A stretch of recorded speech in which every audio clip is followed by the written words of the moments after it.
ওইখানে র্যাঙ্ক ম্যাথের একটা ভিডিও আছে, ওই ভিডিওটা নতুন যারা আছেন ওনারা দেখে নেবেন, যেহেতু আমি র্যাঙ্ক ম্যাথের ক্লাসটার মানে কাভার করতে পারলাম না আপনাদের, মানে ওদের তো অনেকগুলো ক্লাস হয়ে গেছিলো, লাস্ট ক্লাস ছিল র্যাঙ্ক ম্যাথ, তো লাস্ট ক্লাসটা আপনাদের সাথে কাভার করতে পারলাম না, ওইটা করতে গেলে আবার আমার আজকে আলাদাভাবে ক্লাস নিতে হবে। তো আমি ভিডিওটা দিয়ে দিচ্ছি, একটু কষ্ট করে ভিডিওটা দেখে দিন। আর যদি কিছু না বুঝেন র্যাঙ্ক ম্যাথের,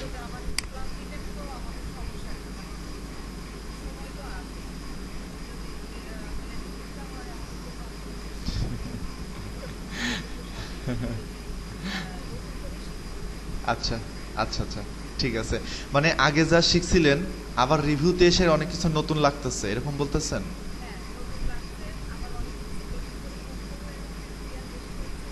আচ্ছা,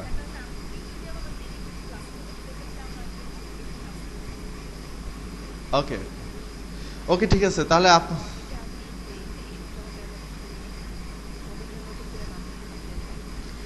হ্যাঁ হ্যাঁ, মাথার উপর দিয়ে যাওয়াটাই স্বাভাবিক বিষয়।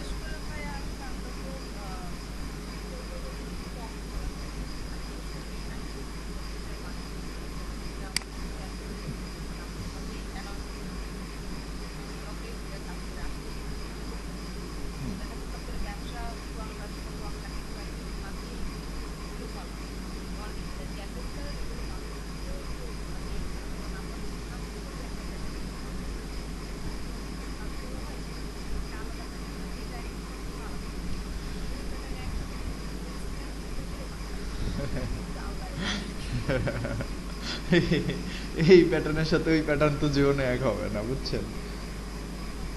হ্যাঁ, শিওর।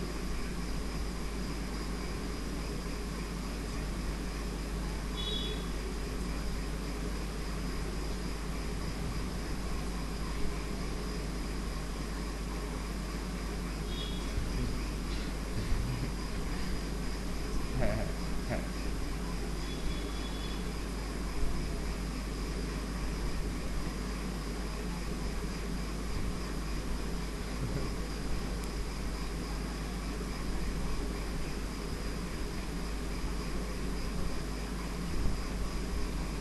আপনি নষ্ট না করলে কিছু শিখতে পারবেন না তো। আমি যখন লাইফের ফার্স্ট ওয়েবসাইট ডিজাইনের কাজ শিখি, তখন আমি কিন্তু কত ওয়েবসাইট ভেঙে ফেলছি জানেন? আমি হোস্টিং নষ্ট করে ফেলছি। আমি একবারে $50 হোস্টিং একবারে 5 মিনিটের মধ্যে আমি নষ্ট করে ফেলছিলাম। পরে আবার সাপোর্টে ফোন দিয়ে আবার ব্যাক করাইছি, কিন্তু আমি নষ্ট করে ফেলছিলাম, পুরো নষ্ট, ডাটাবেসে ডিলিট হয়ে গেছে, এরকম পরিস্থিতি। তারপর আমি আবার যখন এই যে এসইওর কাজ, হ্যাঁ হ্যাঁ, হবে না।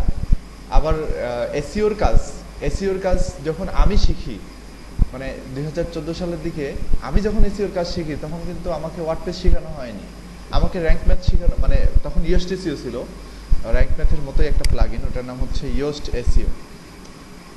এই ইয়োস্ট এসইও হচ্ছে একটা এসইওর প্লাগইন, এটা দিয়ে খুব সুন্দরভাবে এসইও অ্যানালাইসিস করা যায়। তো এটা সেই সময় ছিল, বাট আমাকে কিন্তু এটা শেখানো হয় না। আচ্ছা, আমাকে কিন্তু এটা শেখানো হয়নি, আমাকে শেখানো হয়েছিল হচ্ছে ব্লগ স্পট দিয়ে কিভাবে কাজ করতে হয়, প্রোগ্রামিং দিয়ে, প্রোগ্রামিং কিভাবে করব, কোডিং কিভাবে করব, কোডিং করে একটা ব্লগ স্পট সাইট কিভাবে বানাবো, সেই সাইটের মধ্যে কিভাবে অ্যানালাইসিস করব, সেই সাইট কিভাবে এসইও করব। তা আমি খালি ফাঁকা ফাঁকা blank blank blog spot site বানাইতাম, বানায় ওটার মধ্যে ইচ্ছা মতো কন্টেন্ট দিয়ে ওটারে র্যাঙ্ক করানোর চেষ্টা করতাম।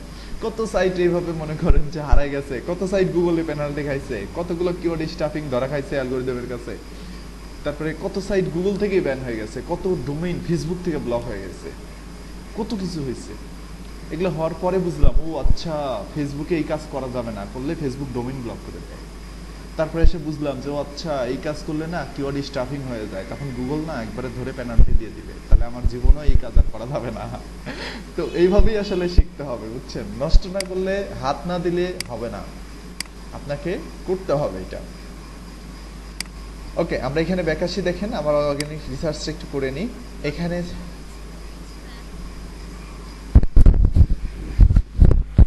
ওকে ওকে ওকে ওকে, আবার বাড়াই দিচ্ছি সাউন্ড। ওকে দেখেন, অর্গানিক,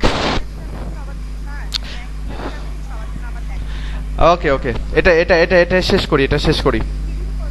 ভিডিও হচ্ছে, ভিডিও হচ্ছে। আচ্ছা দেখেন, অর্গানিক কম্পিটিটর, অর্গানিক কম্পিটিটর হচ্ছে গুগলে কারা কারা র্যাঙ্ক করে এই সাইটের কম্পিটিটর কিন্তু আমরা কোনো কিওয়ার্ড ছাড়াই বের করে ফেললাম। সো সেমরাশ দিয়ে কিন্তু কম্পিটিটর বের করা যায়। আপনি যদি কখনো একটা ওয়েবসাইট করেন, ওয়েবসাইট করে যদি আপনি বুঝতে না পারেন যে আপনার কম্পিটিটর কারা, আপনি খুব সহজে বুঝে যাবেন যে আপনার কম্পিটিটর কারা।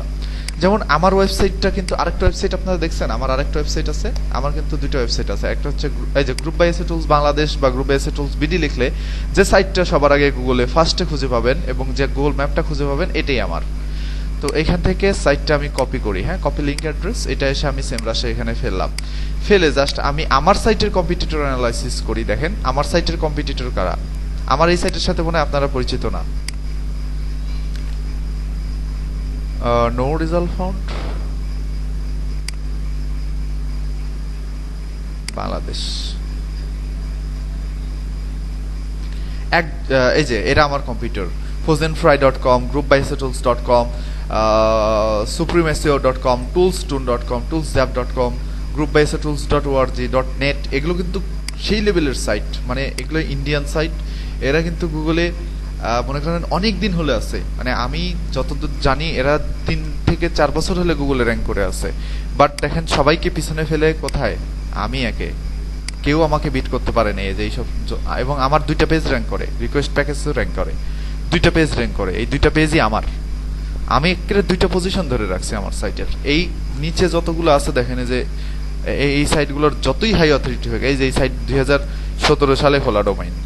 তারপরে এই সাইট হচ্ছে জেরিন, আচ্ছা এটা হচ্ছে লিঙ্কডইনের সাইট, এসইও টুল বিডি, এটাও কিন্তু অনেক আগের সাইট, এটাও অনেক আগের সাইট, মাত্র 226K অ্যালেক্সা র্যাঙ্ক এটার।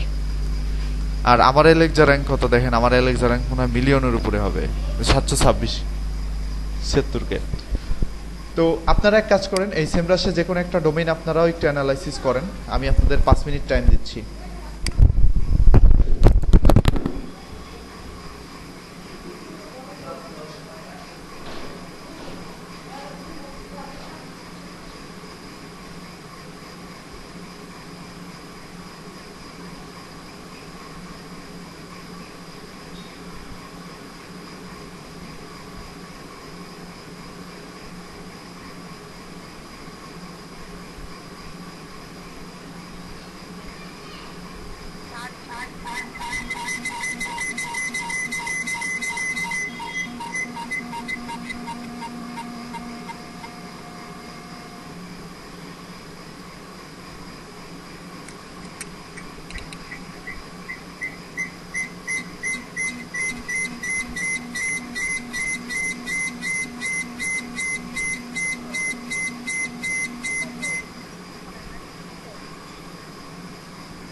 আচ্ছা, অ্যানালাইসিস করছেন? হ্যালো, আচ্ছা আচ্ছা, এটা দেখলাম কম্পিটিটর অ্যানালাইসিস। আবার যদি ওভারভিউতে যাই, ওভারভিউতে গেলে আরো অনেক ইনফরমেশন দেখতে পারবো। এই যে পুরো ইনফরমেশন চলে আসছে এখানে, দেখছেন? এটা আসতেছে ওই সাইটের ব্যাকলিং কত। দেখেন আমার সাইটটা কিন্তু উইদাউট ব্যাকলিং গুগলে র্যাঙ্ক করছে, মানে আমার কোনো অফ পেজ এসইওর কাজ করতে হয় নাই, আমি শুধু অন পেজ এসইও করে আমার সাইটটা গুগলে টপে নিয়ে আসছি। বুঝতে পারছেন? তো এই যে অ্যাভারেজ পজিশন 1.9, ঠিক আছে?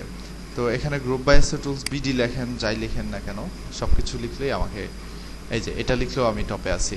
তো যাই লিখেন না কেন, এই রিলেটেড যে কোনো কিওয়ার্ড, যে কোনো অ্যানি কিওয়ার্ড গুগলে যা দিয়ে সার্চ করবে তাই দিয়ে আমার সাইট পাবেন। আমি সেইভাবে এই সাইটের মধ্যে কাজ করে রাখছি।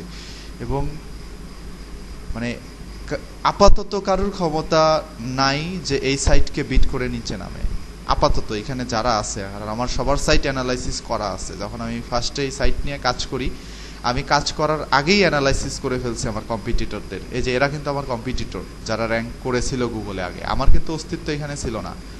সো আমি যখন আমার সাইটটা র্যাঙ্ক করাবো, র্যাঙ্ক করানোর আগে আমি এদের অ্যানালাইসিস করছি, করে দেখছি যে এদের দুর্বলতা কোথায় কোথায় আছে, এদের সমস্যাগুলো কোথায় কোথায়, বা এরা কত ওয়ার্ডের কন্টেন্ট লিখছে, এরা কোথায় কোথায় স্ট্রং আছে, কোথায় কোথায় দুর্বল আছে, সব কিছু আমি বের করছি। অ্যানালাইসিস করে আমার সাইটের মধ্যে আমি সেইভাবেই কাজ করছি যেন আমাকে কেউ বিড না করতে পারে, আমার উপরে যেন কেউ না উঠতে পারে। যতই চেষ্টা করুক, যেভাবেই চেষ্টা করুক, আমার উপরে যেন না উঠতে পারে। এবং ফলাফল দেখেন, দেখাই আমি আমার ফেসবুক পেজে কি পরিমাণে নক আসে প্রত্যেক দিন। এটা সাইট আমার, এই সাইটটা আমারই ডিজাইন করা, এবং এটা কিন্তু র্যাঙ্ক ম্যাথের দ্বারাই এসইও করা। সো আমি হয়তো আপনাদের র্যাঙ্ক ম্যাথ আজকে পুরোটা দেখা, মানে ওইভাবে পোস্ট করে দেখাচ্ছি না, বাট আমি র্যাঙ্ক ম্যাথ অ্যানালাইসিস করে দেখাচ্ছি। আমি এই সাইটটা দিয়ে দেখাচ্ছি। এই যে এটা আমার সাইট, এইগুলো হচ্ছে আমার সফটওয়্যারের বা টুলসের লিস্ট। এখানে নিচের দিকে আসেন, এগুলো ক্লায়েন্টের রিভিউ। এগুলো হচ্ছে আমার সেই প্রাইসিং প্ল্যান, হ্যাঁ। এবং পুরো সাইটটা কিন্তু আমার হাতে ডিজাইন করা, ফুল ডিজাইন করা আমার হাতে। এই কন্টেন্টগুলো আমার নিজের লেখা কন্টেন্ট, এগুলো সব আমি লিখছি, রাইটার দিয়ে লেখানো কন্টেন্ট না। এটা আমার ফেসবুক পেজ। এখন এই সাইটের যে ইয়ে আছে, ডাব্লিউপি অ্যাডমিন আছে, এটার মধ্যে যাই। কি হ্যাঁ,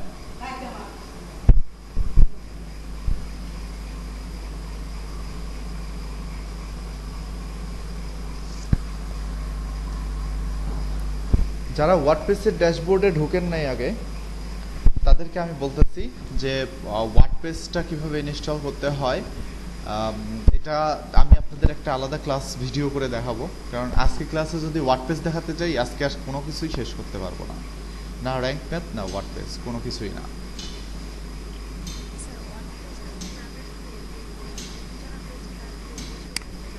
ওদের জন্য একটা ভিডিও করে দিবনি ভাবতেছি।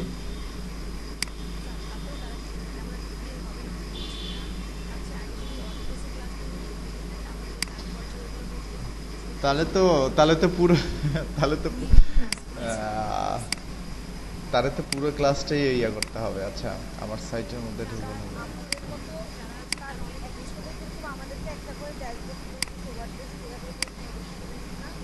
হ্যাঁ, ওদেরকেও দিব। ওকে, ওটা আচ্ছা দেখেন, আমি রেজাল্টটা দেখাই। এই যে এখানে এই সাইটটা গুগলে র্যাঙ্ক করার ফলে কি কি লাভ হয়েছে। প্রথম হচ্ছে আমার সাইটে প্রচুর পরিমাণে ক্লিক পড়ে। দ্বিতীয়ত আমার সাইটের মধ্যে একটা ফর্ম দেওয়া আছে, হ্যাঁ। এই যে এই ফর্মটা দেখেন, এই ফর্মে মানুষ আমার প্যাকেজটা কেনার জন্য এন্ট্রি করে। এই যে দেখেন এখানে কন্ট্যাক্ট আসের মধ্যেও মনে হয় 2-1 এন্ট্রি করছে দেখতেছি। এখানে ওরা ইনফরমেশন দেয়।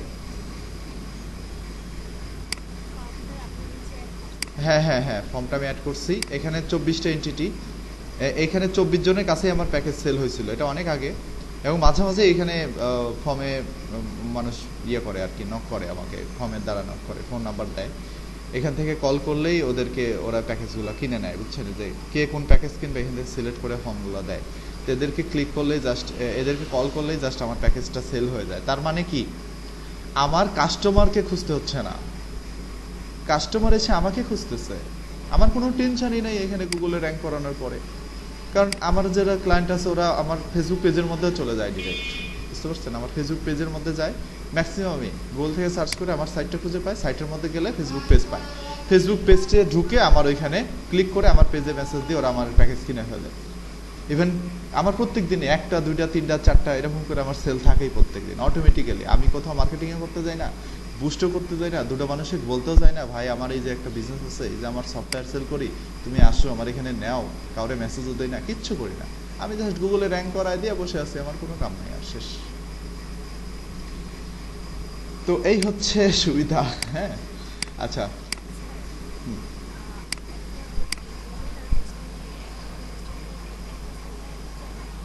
হ্যাঁ সেটাই সেটাই সেটাই এখন আপনাদেরকে দেখাবো, বুঝছেন।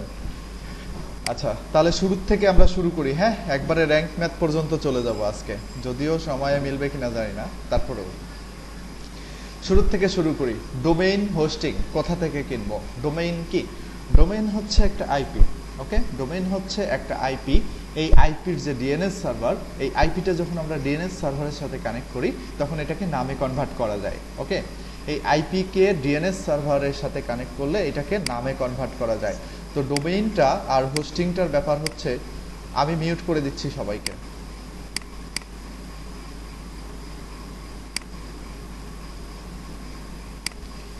তো ডোমেইন এবং হোস্টিংটা আপনাকে ইন্টারনেট থেকে কিনতে হবে। ওকে, তো হোস্টিং কি? তাহলে হোস্টিং হচ্ছে একটা জায়গা, যে জায়গার মধ্যে একটা ওয়েবসাইট রাখা থাকে, একটা ওয়েবসাইট হোস্ট করা থাকে। ওকে, তো এই ডোমেইন এবং হোস্টিং আমাদের কোথাও না কোথাও কোনো না কোনো সার্ভারের কাছ থেকে কিনে নিতে হয়। যেমন নেমচিপ হচ্ছে ওয়ার্ল্ডের মধ্যে সবচেয়ে বড় ডোমেইন এবং হোস্টিং সার্ভার। তো এই নেমচিপের সাথে যারা কাজ করে বা পরবর্তীতে যে সমস্ত হোস্টিং সার্ভার আছে ম্যাক্সিমামই কিন্তু নেমচিপের নিচে, বাট নেমচিপের কাছাকাছি একটা হোস্টিং সার্ভার কোম্পানি আছে, তার নাম হচ্ছে ব্লু হোস্ট। ব্লু হোস্টের হোস্টিংটাও খুবই ভালো, এবং ভালো হওয়ার পিছনে কারণ হচ্ছে যে ও মাত্র একটা সাইট হোস্ট করতে দেয়। আর নেমচিপ তার যে হোস্টিং প্যাকেজ আছে, আপনি একটা হোস্টিং কিনলে মিনিমাম 3টা সাইট হোস্ট করতে পারবেন একটা হোস্টিংয়ের মধ্যে। ওকে, তো এই যে দেখেন এটা হচ্ছে নেমচিপের হোস্টিং প্যাকেজ। আমরা যদি হোস্টিং প্যাকেজটা গুগলের মধ্যে ওপেন করি তাহলে আমরা এখান থেকে নেমচিপের হোস্টিং প্যাকেজটা এখান থেকে দেখতে পারবো।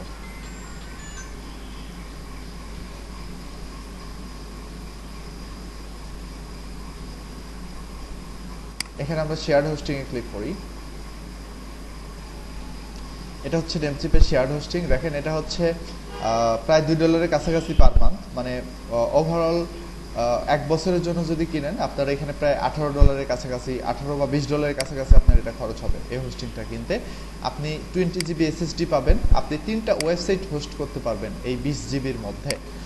তো এখন দেখেন আমরা বাঙালিরা কত বোকা, আমরা কি করি জানেন? আমরা বিভিন্ন বাংলাদেশি যেসব হোস্টিং কোম্পানি আছে ওদের কাছ থেকে আমরা 1 জিবি 2 জিবি হোস্টিং কিনি হচ্ছে 1000 টাকা দিয়ে। 1000 টাকা দিয়ে আমরা 2 জিবি হোস্টিং কিনি বা 3 জিবি হোস্টিং কিনি, যেখানে কিনা একটা সাইট হোস্ট করা যায়।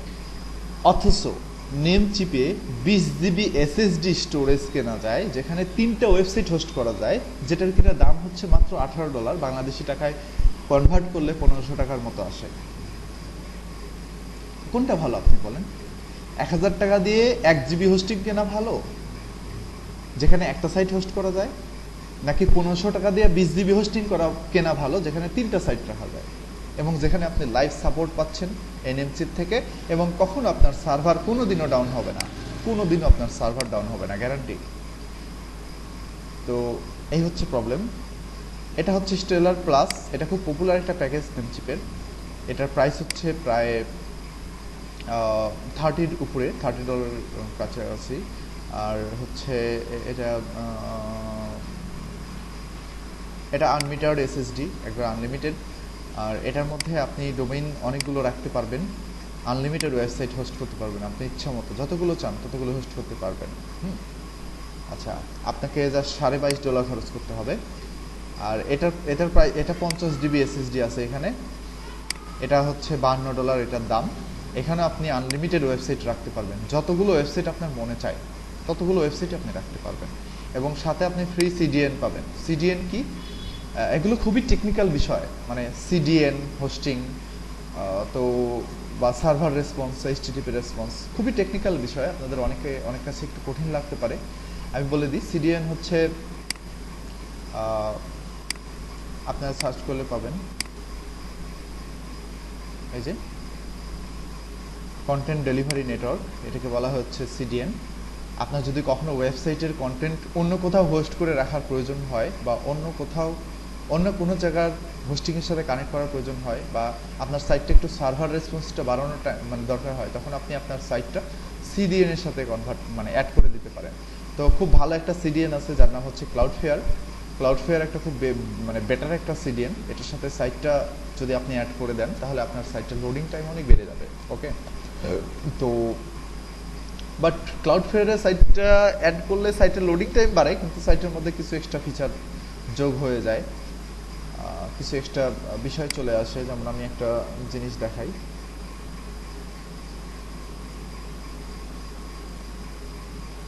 যেমন ধরেন আমি একটা সাইটে যাচ্ছি, এই সাইটটা সিডিএন এ হোস্ট করা। ওকে,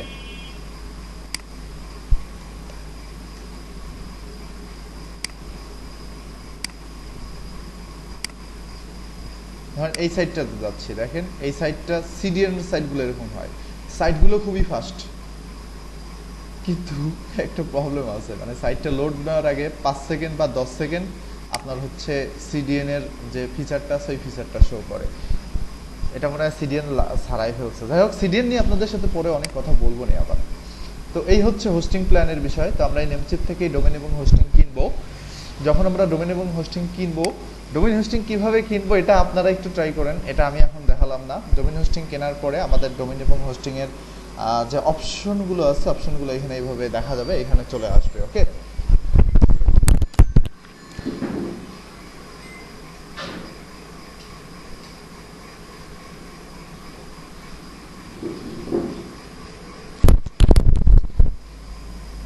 তো এইখানে দেখেন আমার অনেকগুলো ডোমেইন কেনা আছে, আমার অনেকগুলো হোস্টিং কেনা আছে। আর এখানে আপনাদের নতুন যারা আছেন তারা আমাকে হচ্ছে নামগুলো একটু দিয়েন, আমি আপনাদের একটা এক্সেল শিট শেয়ার করতেছি, সেই শিটের মধ্যে আমাকে জাস্ট নামগুলো দিলে আমি আপনাদের সবাইকে সেই এক্সেলের শেয়ারটা দিতে পারবো, এবং আপনাদের সবাইকে আমি হোস্টিংগুলো দিতে পারবো, এবং আপনাদের সবাইকে আমি ওয়ার্ডপ্রেসের অ্যাক্সেস দিতে পারবো। হ্যাঁ, চল, হ্যাঁ হ্যাঁ হ্যাঁ,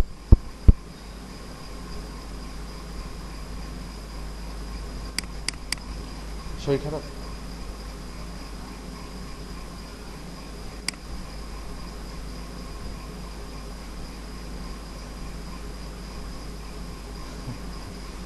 আচ্ছা আচ্ছা, ওকে ওকে, ঠিক আছে, ঠিক আছে। না না না না না না না, হুম হুম হুম, আচ্ছা, ওকে, ঠিক আছে। না না না, হুম হুম,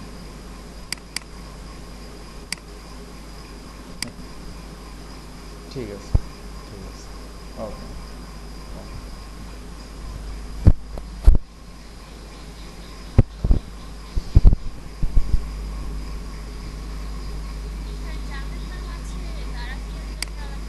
তাদের কিচ্ছু করতে হবে না, যারা এখানে নাম নাই তারা এখানে দিবেন, মানে যারা দেন নাই তারা দিবেন, শেষ, নাম থাকুক না থাকুক। নতুন যারা আছেন সবাই এখানে নামটা দিবেন। ওকে,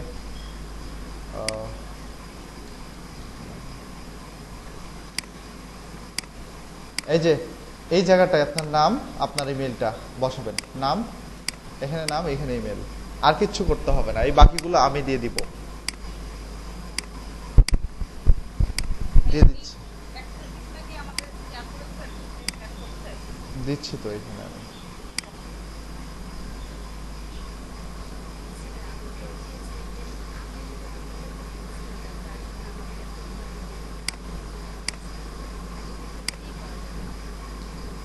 প্রত্যেকটা হোস্টিং থেকে 30টা করে সাবডোমেইন করা যায়। তো আমার কাছে এক গাদা ডোমেইন কেনা আছে বিভিন্ন নামে এবং এক গাদা সাবডোমেইন কেনা আছে, সরি এক গাদা হোস্টিং কেনা আছে, বুঝছেন। আমি বিভিন্ন নামে অনেক ডোমেইন কিনছিলাম আমার নিজের কাজের জন্য। কিছু কিছু আছে আমার ক্লায়েন্টের গুলো তো আমি ব্যবহার করি না, ওরাই ব্যবহার করে। বাট আমার কাছে নিজেরই কিছু কেনা আছে, যেমন এই যে এটা আমার কেনা, নিজের কাজে কিনছি। তো এইখান থেকে হয়তো আপনাদের আমি অ্যাক্সেস দিতে পারবো। যাই হোক, আপনি যখন ডোমেইন এবং হোস্টিংটা কিনবেন তখন এই যে দেখেন এখানে ক্লিক করবেন, নেমচিপের ক্লিক করলে নিচের দিকে এখানে ম্যানেজ সেকশন আছে, এখানে ক্লিক করলে গো টু সি প্যানেলে নিয়ে যাবে। তো এখানে রিডাইরেক্ট হচ্ছে, আমি এভাবে ডিরেক্ট ঢুকলাম। আপনাদের হোস্টিং এবং ডোমেইন কেনার পরে আপনাদের ইউজার নেম এবং পাসওয়ার্ড দিয়ে দিবেন নেমচিপ থেকে, সেই ইউজার নেম পাসওয়ার্ড দিয়ে আপনারা সি প্যানেলে লগ ইন করতে পারবেন। তো এটা হচ্ছে সি প্যানেল। এই সি প্যানেলের মধ্যে থেকে আপনি সবকিছু করতে পারবেন। ওকে, তো সি প্যানেলের মধ্যে কোথায় কি আছে এটা আর আপাতত না বললাম। এখানে দেখেন এটা হচ্ছে অ্যাড অন ডোমেইন, এটা হচ্ছে সাবডোমেইন। অ্যাড অন ডোমেইন হচ্ছে আপনি চাইলে নতুন কোনো ডোমেইনে হোস্টিং এর সাথে অ্যাড করতে পারেন, আর সাবডোমেইন হচ্ছে যে এখানে একটা ডোমেইন লাগানোই আছে, সেটার এগেইনস্টে আপনি সাবডোমেইন ক্রিয়েট করলেন। test.something.com, wordpress.something.com, বা আমার নাম দিয়ে something.com, বা আপনার নাম দিয়ে something.com, এরকম কিছু হতে পারে। ঠিক আছে, যেমন এই যে এইখানে দেখেন খোলা আছে, এই যে fatemakabi.nanobase.nml, তারপরে আফরোজা হাসান.nanobase.nl। ঠিক আছে, এইভাবে মানে সামথিং ডট এরকম, এটাকে সাবডোমেইন বলে। সো এরকম 30টা সাবডোমেইন খোলা যায়। আমি একটা হোস্টিং থেকে এখানে 30টা সাবডোমেইন খুলছি। এই সেকশনে কিছু দেওয়ার দরকার নাই, শুধু এইটুকু নাম আর ইমেল, শেষ। এখানে আবার কি লিখলেন, হুমায়রা পারভিন, এই নাম কাটেন, নিচে বসান, এখানে নিচে বসান। আপনি উনার ইমেলের এখানে আপনার নাম দিচ্ছেন কেন? এভাবে দেন। আচ্ছা, তাহলে এটা হচ্ছে সেই সি প্যানেল। আর এখান থেকে আমাদের ওয়ার্ডপ্রেসটা ইনস্টল দিতে হবে। এই যে এটা হচ্ছে সফটওয়্যার ক্লাস অ্যাপ ইনস্টলার, এখানে ক্লিক করলেই আমরা ওয়ার্ডপ্রেসটা এখান থেকে ইনস্টল দিতে পারবো। তো ওয়ার্ডপ্রেস কি? ওয়ার্ডপ্রেস হচ্ছে একটা সিএমএস, একটা কন্টেন্ট ম্যানেজমেন্ট সিস্টেম। ওয়ার্ডপ্রেস হচ্ছে কন্টেন্ট ম্যানেজমেন্ট সিস্টেম। যেরকম অনেক অনেক সিএমএস আছে, যেমন হচ্ছে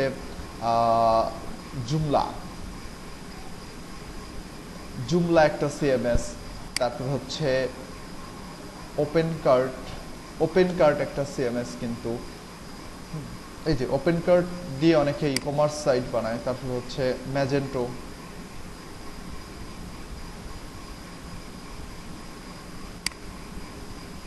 ম্যাজেন্টো কিন্তু একটা সিএমএস, এটা দিয়ে কিন্তু আপনি ই কমার্স সাইটগুলো সুন্দরভাবে বানাতে পারবেন। হ্যাঁ, এটা এক ধরনের মানে সিএমএস, এটা ম্যাজেন্টো। তারপরে হচ্ছে আরও অনেক অনেক সিএমএস আছে। শুধুমাত্র র পিএসপি দিয়ে ওয়েবসাইট বানানো যায়, ওটার কোনো সিএমএস থাকে না। র পিএসপি মানে ডিরেক্ট র পিএসপি কোড করে ওয়েবসাইট বানানো যায় ফ্রেমওয়ার্ক দিয়ে। তারপর হচ্ছে ডিরেক্ট র এইচটিএমএল দিয়ে ওয়েবসাইট বানানো যায়। এই সাইটগুলো খুব লাইট হয়, খুব ফাস্ট হয়, বুঝতে পারছেন?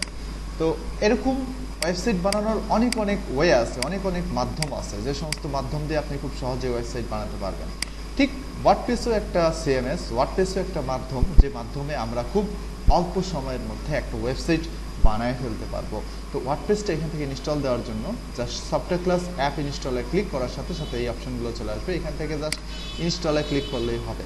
তো আপনাদের যদি কারো সি প্যানেল থেকে থাকে তাহলে এই জিনিসগুলো ট্রাই করতে পারবেন, না হলে আপনারা এই জিনিসগুলো ট্রাই করতে পারবেন না নিজেদের ডোমেইন হোস্টিং না থাকা পর্যন্ত। সো এটা শুধু মাথায় রাখেন, এখানে আর এক্সট্রা বোঝার কিছু থাকতেছে না। বাট আমি এখন এটার পরে যা করতেছি সেখান থেকে আপনার বোঝার আছে।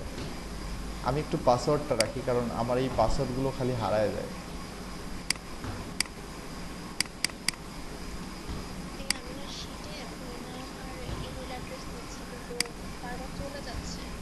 চলে যাবে কেন?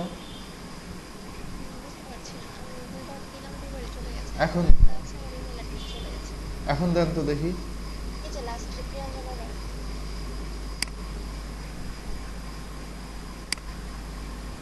এইখানে আপনার ইমেল দেন, এইখানে এই জায়গায়, এই জায়গায়।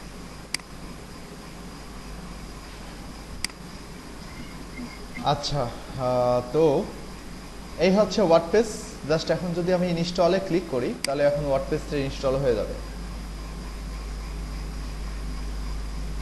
WordPress to install, there are following result found. আচ্ছা WordPress dot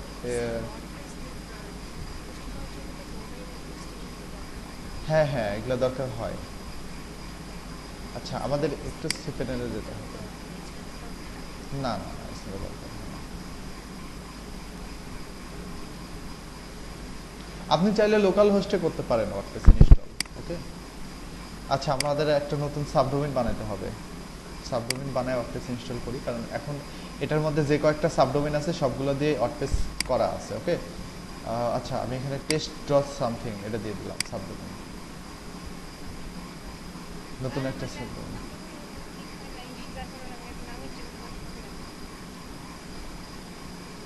আচ্ছা আপনি শুধু ক্লাসগুলো দেখে রাখেন।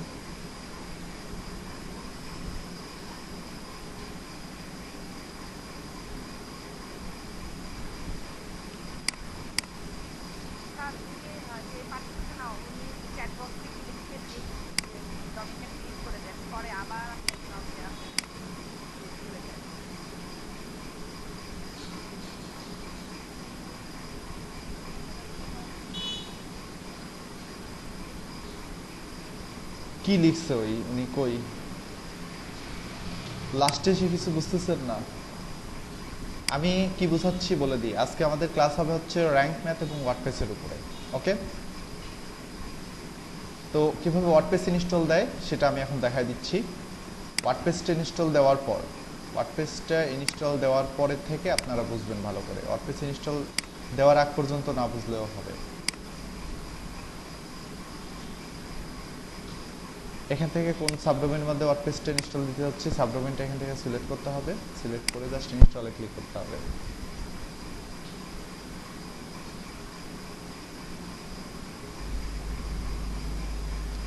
এই যে হয়ে গেছে WordPress ইনস্টল।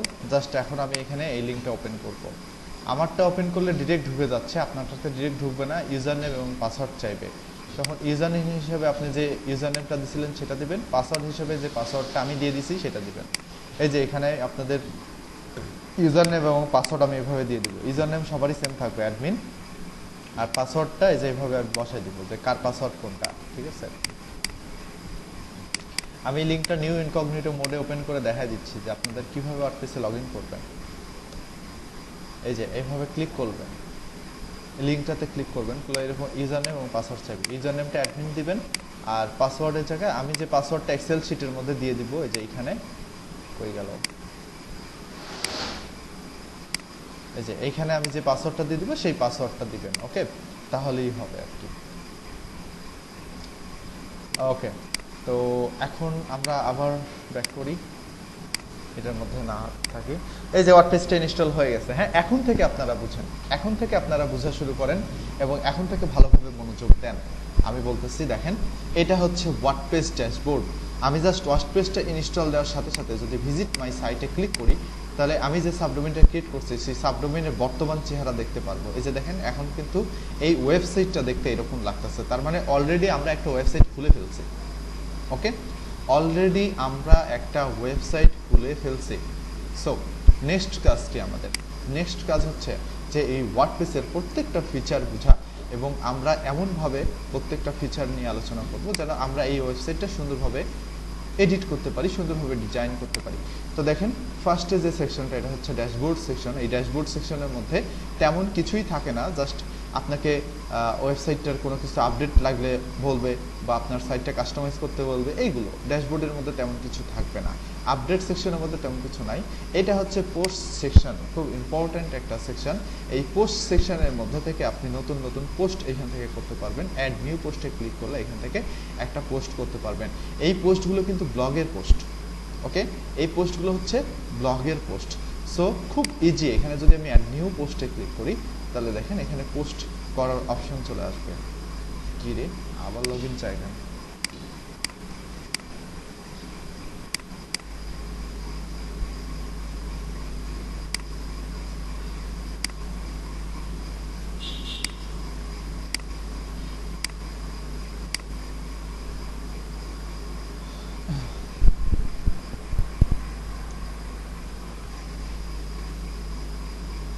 এই যে অ্যাড নিউ পোস্ট করার অপশন চলে আসলো। এখান থেকে আপনি কোনো পোস্টের টাইটেল আর নিচের দিকে থাকবে হচ্ছে ডেসক্রিপশন। আপনি যে কোনো ডেসক্রিপশন দিয়ে এখানে আপনি আপনার ইচ্ছা মতো পোস্টগুলো করতে পারেন, ঠিক আছে। আচ্ছা, তো আমি আবার ড্যাশবোর্ডে ব্যাক করতেছি। আমি এখন কোনো পোস্ট করব না, পোস্ট আমি একটু পরে করব, ওকে। তারপরে এই যে দেখেন স্ক্রিনকে যেন আঁকায় ফেলছেন।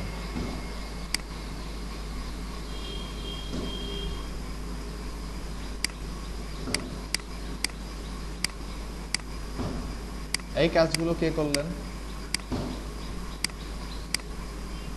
স্ক্রিন আঁকালেন কে?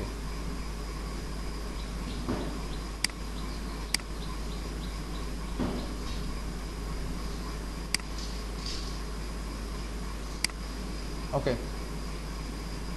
এটা হচ্ছে পোস্ট সেকশন, ওয়ার্ডপ্রেসের পোস্ট সেকশন। এটা হচ্ছে ক্যাটাগরি।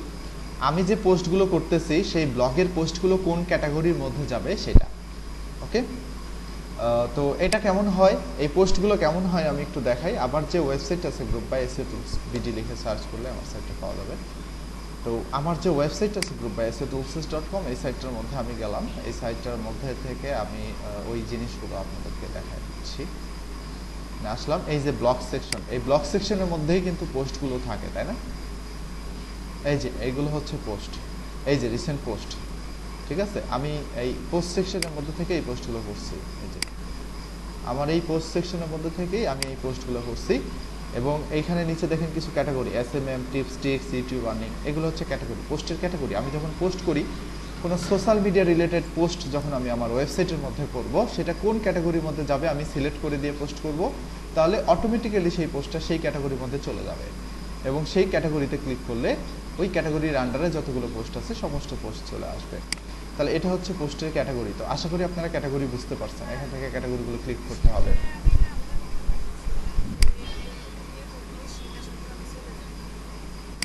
এইখানে আপনার নাম দেন তো দেখি কে চলে যায়, দেখতেছি।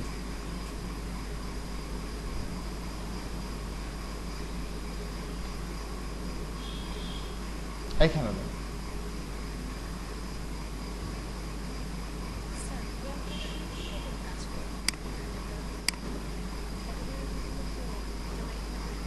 ক্যাটাগরি আসলে আপনার ইচ্ছা মতো ওয়েবসাইটের উপরে বানাতে হবে, বেস করে বানাতে হবে।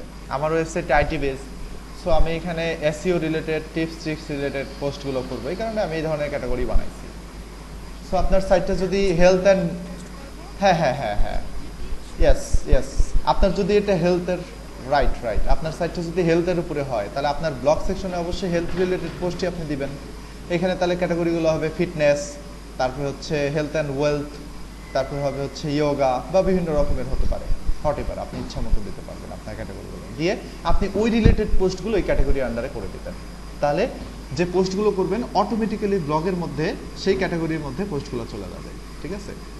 তো এই হচ্ছে ক্যাটাগরির কাজ, মানে পোস্টের ক্যাটাগরি কাজ। সো পোস্ট বলতে কিন্তু এখানে ব্লগ পোস্ট বোঝাচ্ছি। এই পোস্ট আর পেজ কখনোই কিন্তু আপনারা আলাদা করবেন না, অনেকে খুব আলাদা করে ফেলে, যার কারণে খুব প্রবলেম হয় এই জিনিসগুলো করা। এটা হচ্ছে মিডিয়া সেকশন। মিডিয়া সেকশনের মধ্যে আপনার ওয়েবসাইটের সমস্ত ইমেজ জমা থাকবে। এখানে খেয়াল করে দেখেন, এইখানে একটা ইমেজ কিন্তু আমি দিছি, তাই না? এই যে আমার ওই ওয়েবসাইটটা হচ্ছে what is pioneer card, how to create a account. এই পোস্টের মধ্যে দেখেন একটা ইমেজ আমি দিছি, তাই না? এই যে এই ইমেজটা, তাহলে এই ইমেজটা অবশ্যই কোথাও না কোথাও জমা থাকবে। তাহলে এই ইমেজটা জমা থাকবে এই মিডিয়া সেকশনের মধ্যে, ওকে। আমি আমার সাইটের মধ্যে যদি কোনো ইমেজ আপলোড করি, যদি কোনো ভিডিও আপলোড করি, সেই ইমেজ বা সেই ভিডিও জমা থাকবে মিডিয়া লাইব্রেরির মধ্যে, এই মিডিয়ার মধ্যে, মনে রাখবেন। ওয়ার্ডপ্রেসের ড্যাশবোর্ড খুবই সোজা, একবারে পানির মতো সহজ, কিচ্ছু নাই এটার মধ্যে, বিলিভ করেন। এটা হচ্ছে পেজেস সেকশন। এই পেজ বলতে আসলে কোন পেজ বোঝানো হচ্ছে জানেন? এই পেজ বলতে যে আমার সাইটের দেখেন পেজগুলো দেখছেন, home page, about page, word page, request package, contact, register, এগুলো হচ্ছে পেজ, আমার সাইটের পেজ। যেমন এখানে দেখেন অ্যাবাউট পেজটা আমি বানাইছি, এটা কিন্তু অ্যাবাউট পেজ। সো এই পেজটা আমি এইখান থেকেই বানাইছি আর কি। এই যে এইখান থেকে আমি অ্যাড নিউ পেজে ক্লিক করছি, করে সেটার নাম দিচ্ছে হচ্ছে অ্যাবাউট। এখানে অ্যাড নিউ পেজে যাই,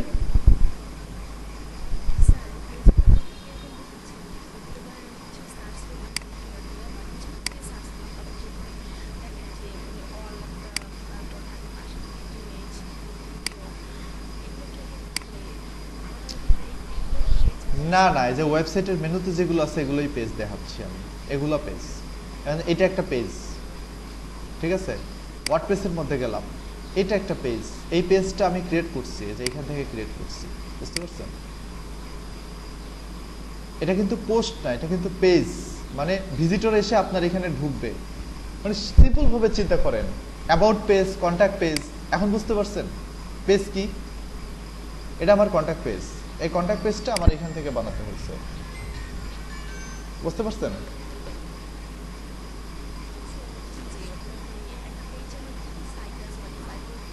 হ্যাঁ হ্যাঁ হ্যাঁ, কি কি পেজ আছে, রাইট রাইট রাইট রাইট, কি কি দেখতে পারবো আমার সাইটে কি কি পেজ আছে। তো এখানে অ্যাবাউট পেজ বানালাম, এখন কন্ট্যাক্ট পেজ বানাই। আমরা যখন একটা ওয়েবসাইট ডিজাইন করব তখন এই পেজগুলো আমাদের নিজেদের বানায় নিতে হবে, যে আপনার সাইটে কি কি পেজ থাকবে এটা আপনাকে ফিক্স করতে হবে, কি কি পেজ থাকবে আপনার সাইটে। সবার প্রথম কাজ কিন্তু এটা, যে আপনার সাইটে কি কি পেজ থাকবে এটা আপনাকে ভাবতে হবে।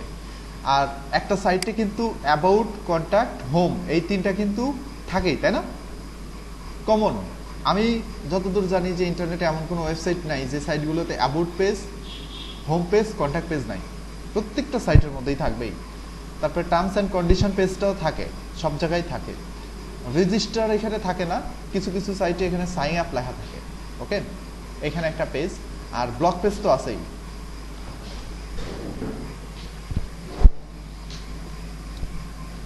আর ব্লগ পেজ তো থাকেই। ওকে, তো আশা করি আপনারা পেজ ক্লিয়ার হয়েছেন, পেজ কি। হ্যাঁ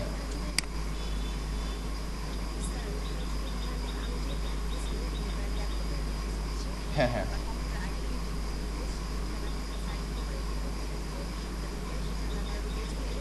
আপনার, হ্যাঁ হ্যাঁ, home, about, products, products, products, তারপরে হ্যাঁ সার্ভিসেস, রাইট রাইট, এগুলো আপনার পেজ হবে। হোম, অ্যাবাউট, প্রোডাক্ট, সার্ভিসেস, বা হচ্ছে আপনার কার্ড পেজ থাকতে পারে, শপ পেজ থাকতে পারে, এরকম থাকতে পারে। বা আপনি কম্পিউটার নামের আরেকটা পেজ তৈরি করতে পারেন, ফোন অ্যাক্সেসরিজ দিয়ে আরেকটা পেজ তৈরি করতে পারেন, আপনার ইচ্ছা মতো সব কিছু করবেন। সো আপনাকে ফিক্স করে নিতে হবে আপনি আপনার ওই সাইটের জন্য কী কী পেজ করবেন। যেমন আমি একটা আইটি পেজ দেখাই, যে আমার ক্লায়েন্টের একটা পেজ, আমি এদের সাথে কাজ করি, কম্পিউটার সোর্স বিডি পেজ আপনি যে কোনো সময় ক্রিয়েট, রাইট রাইট, আপনি যে কোনো সময় পেজ ক্রিয়েট করতে পারবেন। যেমন এই যে আমার সাইটে টার্মস অ্যান্ড কন্ডিশন পেজটা ছিল না, পরে আমি একদিন ফিল করলাম যে আমার টার্মস অ্যান্ড কন্ডিশন পেজটা মনে হয় বানানো উচিত। তো তখন আমি অ্যাড নিউ পেজে এসে ক্লিক করে এখানে টার্মস অ্যান্ড কন্ডিশনের একটা পেজ বানালাম, বানায় সেটার মধ্যে কিছু কন্টেন্ট আমি দিলাম, এই যে এই কন্টেন্টটা দিচ্ছি, দেখেন কিচ্ছু নাই, টার্মস অ্যান্ড কন্ডিশনগুলো দিচ্ছি, দিয়ে জাস্ট আমি পোস্ট করে দিলাম, দিয়ে আমার মেনুর সাথে অ্যাড করে দিলাম, শেষ কাজ। এই যে কম্পিউটার সোর্স বিডি, এটা একটা আইটি কোম্পানি।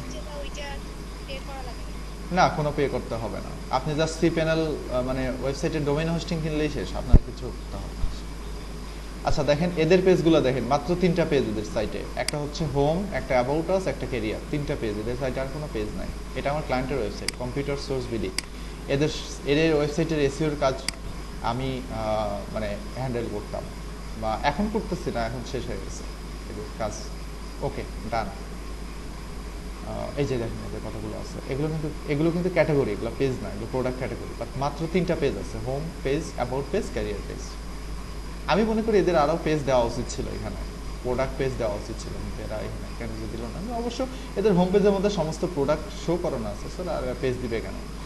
আর কিছু কিছু পেজ এরা বানাইছে, কিন্তু পেজগুলো আবার ফুটারে রিডাইরেক্ট করে দেওয়া, এই হচ্ছে বিষয়। আচ্ছা যাই হোক, তো আশা করি আপনারা এতক্ষণ ক্লিয়ার হয়ে গেছেন যে পেজ কী জিনিস। তো অনেকেই পেজ বুঝে না, পেজ এবং পোস্ট দুইটা গুলায় ফেলে, মনে করে পোস্টও যে জিনিস পেজও সেই জিনিস। আসলে আসলে পোস্ট যে জিনিস পেজ সেই জিনিস না। পোস্ট হচ্ছে যে আপনার ওয়েবসাইটের ব্লগের পোস্টগুলো, আর পেজ হচ্ছে আপনার সাইটের হোম পেজের এইখানকার পেজগুলো, অথবা নিচে ফুটারের পেজগুলো, এটা হচ্ছে পেজ। হুম হুম,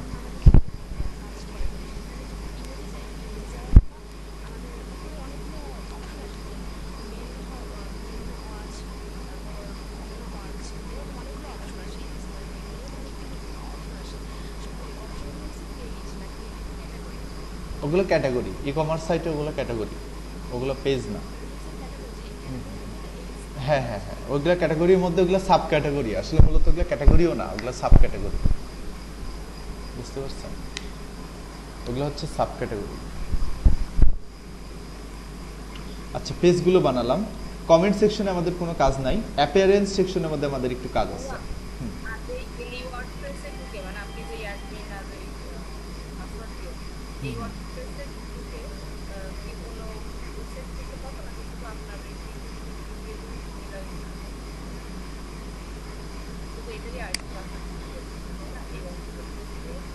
আমি এখানে যে ডোমেইনের অ্যাক্সেস দিছি, আমি যে ওয়েবসাইটের ডোমেইনের অ্যাক্সেস দিছি, আপনি এই ডোমেইনের অ্যাক্সেস দিয়ে এই সাইটের মধ্যেই ঢুকতে পারবেন, অন্য কোনো সাইটে তো আপনি ঢুকতে পারবেন না।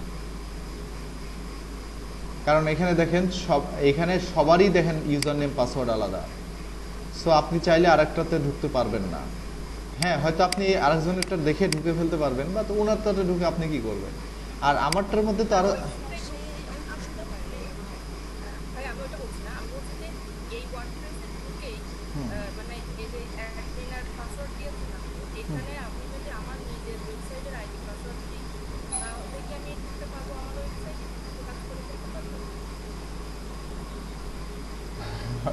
কোশ্চেনটা আসলে আমি এখনো পর্যন্ত ক্লিয়ার না।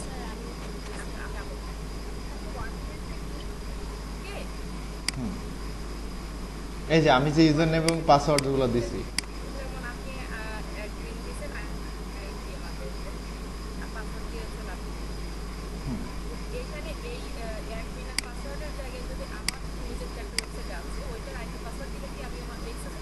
শিওর শিওর শিওর আপনি অ্যাক্সেস পাবেন, কিন্তু বিষয়টা হচ্ছে যে আপনার সাইটটা ওয়ার্ডপ্রেসে যদি বানানো হয় তখন পাবেন। আর আপনার সাইট বানানো লারাভেল দিয়ে,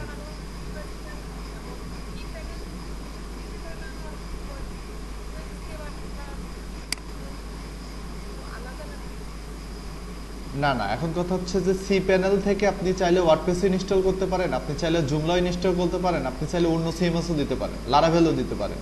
সো আপনার সাইটটা যদি আপনার ডেভেলপার লারাভেল দিয়ে বানায় দেয়, তখন তো আপনি এই ওয়ার্ডপ্রেসের ইউআরএল এ ঢুকলে কিছুই পাবেন না। বা এই যে এই পরের অংশটুকু চেঞ্জ করা যায়, /wp admin চেঞ্জ করা যায়, বুঝতে পারছেন? আমার এই দেখেন আমার আমার আমার আমার আমার সাইটে ঢোকার অপশন দেখবেন, এই দেখেন আমার সাইটের মধ্যে গ্রুপ বাই এসে টুলসে কিভাবে ঢুকবে, আমি ঢুকি, আমি দেখেন tool/insider, আমি আমার সাইটে এইভাবে ড্যাশবোর্ডে ঢুকি। আমি এই ইউআরএল কোনোদিনও মানুষকে দেখাই না, কেউ জানে না, কেউ জানে না যে আমার সাইটে এইভাবে ঢুকতে হবে, চলে যায়। হ্যাঁ, সো এখানে আসলে কি হওয়ার উচিত ছিল, এখানে তো এরকম হওয়া উচিত ছিল, তাই না? wp-admin এরকম হওয়া উচিত ছিল না? বাট আপনারা কি দেখলেন এখন, tool/insider। সো এই ইউআরএল চেঞ্জ করে রাখা যায়। তো আপনার ডেভেলপার যদি এই ইউআরএল চেঞ্জ করে রাখে, তখন আপনি ঢুকতে পারবেন না। বাট যদি wp-admin দেওয়া থাকে, তখন আপনি ঢুকলে আপনার ড্যাশবোর্ডের ইউজার নেম পাসওয়ার্ড যদি আপনার মনে থাকে, দিলে আপনি অবশ্যই আপনার সাইটের ড্যাশবোর্ডের মধ্যে ঢুকতে পারবেন। হ্যাঁ হ্যাঁ হ্যাঁ, ওয়ার্ডপ্রেস। আর যদি ওয়ার্ডপ্রেস আপনার ইনস্টল করা না থাকে আপনার সাইটের মধ্যে, তাহলে আপনি সিপ্যানেলে যাতে ইনস্টল করে নিতে পারবেন। আপনাদের তো এ যাবৎ বহু সংখ্যক বার দেখানো হয়েছে যে কিভাবে ওয়ার্ডপ্রেস ইনস্টল করতে হয়, তাই না? ওকে, আচ্ছা,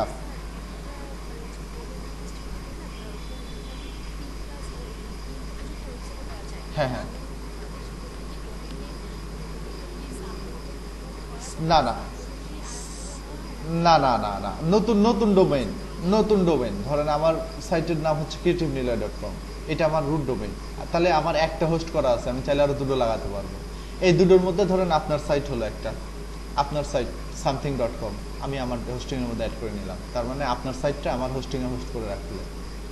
ঠিক আরেকজনের আরেকটা সাইট নিয়ে এসে আমাকে বললো যে ভাই কিছুদিন আপনার হোস্টিং এ আমার জায়গা দেন, তখন আমি আমার হোস্টিং এ তার সাইটটা অ্যাড করে দেবো।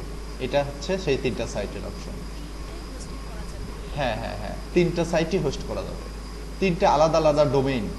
আর সাবডোমেইন যদি হয়, সাবডোমেইন সবসময় একটা ডোমেইনের আন্ডারে হয়। আমি সাবডোমেইন যদি খুলি, তাহলে admin.creativeniloy.com, training.creativeniloy.com, seo.creativeniloy.com, এগুলো হবে সাবডোমেইন।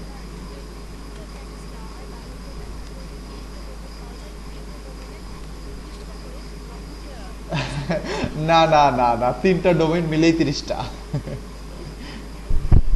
হ্যাঁ হ্যাঁ হ্যাঁ হ্যাঁ হ্যাঁ, 30টা সাবডোমেইন, জি জি জি। এখন চাইলে আপনি একটা ডোমেইন দিয়ে 30টা করে ফেলতে পারেন, আবার 3টা দিয়ে মিক্স করেও 30টা করতে পারেন, আপনার ইচ্ছা। বাট টোটাল 30টা করতে পারবেন। বুঝা গেছে? এই ক্লিয়ার এখন?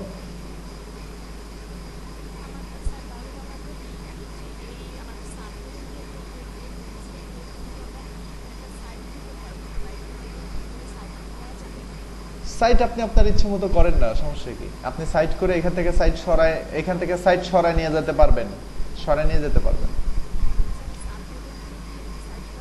হ্যাঁ, কে বলছে করা যায় না? আমার তো যে পুরো সাইট আমি ডিজাইন করতেছি হচ্ছে training.ktnilo.com দিয়ে, নতুন একটা সাইটই বানাচ্ছি ওটার মধ্যে। 30টা সাইট বানানো যাবে। হ্যাঁ, বানানো যাবে, জি জি, সেটাই। তো হোস্টিংটা ভারী হয়ে যাবে তখন, বুঝছেন?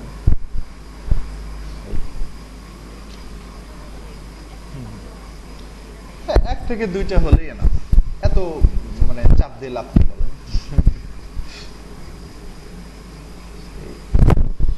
আচ্ছা, এটা হচ্ছে অ্যাপিয়ারেন্স সেকশন। অ্যাপিয়ারেন্স সেকশনের মধ্যে থিম, কাস্টমাইজ, উইজেট, মেনু, এগুলো হচ্ছে খুব ইম্পর্ট্যান্ট আমাদের জন্য। এই যে থিম সেকশন, এখান থেকে গিয়ে আমরা আমাদের ওয়েবসাইটের থিমটা চেঞ্জ করতে পারবো। দেখেন আমাদের ওয়েবসাইটের মধ্যে বর্তমানে থিম আছে হচ্ছে এইটা, তাই না? দেখেন আর সাইটটা ভিউ করেন, দেখেন এরকমই লাগবে দেখতে। এই যে এখান থেকে আমি ভিউ সাইটে ক্লিক করলাম, দেখেন এই যে আমাদের সাইটটা নতুন করে ওপেন হয়ে গেছে। দেখেন এই যে এই থিমটাই কিন্তু আমাদের সাইটের মধ্যে দেওয়া আছে, তাই না? তো আমরা চাইলে এখানে নতুন একটা থিম অ্যাড করতে পারবো। আমাদের সুন্দর একটা থিম এই সাইটের মধ্যে দিতে হবে, যেন আমাদের সাইটটা দেখতে চকচকা হয়, দেখতে সুন্দর লাগে, দেখতে ভালো লাগে। ওকে, তাহলে আমরা এখানে কি থিম দেবো বলেন তো? আমি একটা থিম চিন্তা করে রাখছি মনে মনে, বুঝছেন? আমি এই সাইটের মধ্যে দেখি আমার আজকে কোন থিম পছন্দ হয়। হ্যাঁ, ওয়ার্ডপ্রেসের অনেক থিম আছে, হাজার হাজার থিম আছে। কি থিম দিব, কি থিম দিব, কি থিম দিব? নিউজ পেপার থিম, তারপর এটার মধ্যে তেমন কোনো থিম নাই আমার এই ল্যাপটপে, 2-3টা থিম জাস্ট রাখা আছে এখানে, আর কোনো থিম এখানে রাখি না।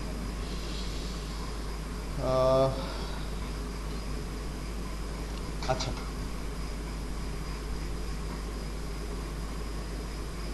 আপনাদেরকে আমি ডিভি থিমটাই দেখাই। ওকে, না ডিভি থিম না, আপনাদেরকে এই যে এখানে জান্নাহ নিউজ একটা থিম আছে, এই থিমের নাম হচ্ছে জান্নাহ নিউজ।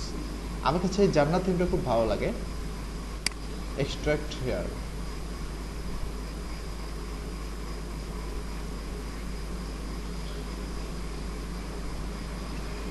কই গেল জান্নাহ নিউজ?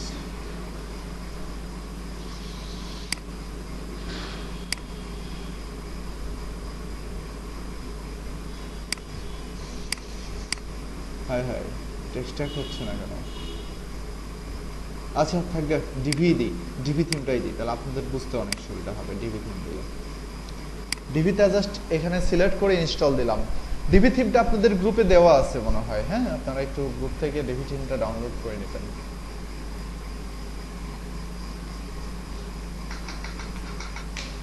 মাইক্রোফোনটা বন্ধ করেন প্লিজ।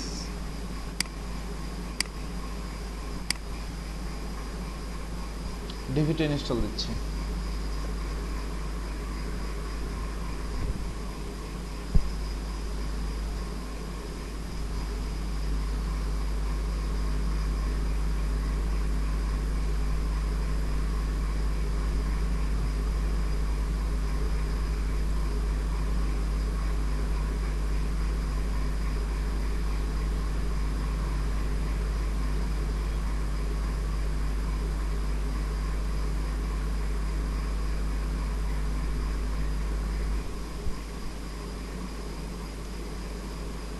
উনআশি, 80, এই যে নিচে ইনস্টল হচ্ছে, দেখছেন পার্সেন্টেজ দেখা হচ্ছে।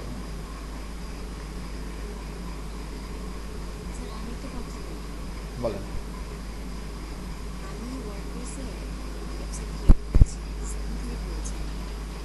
কি থিম দিয়ে করছেন? আচ্ছা, আচ্ছা,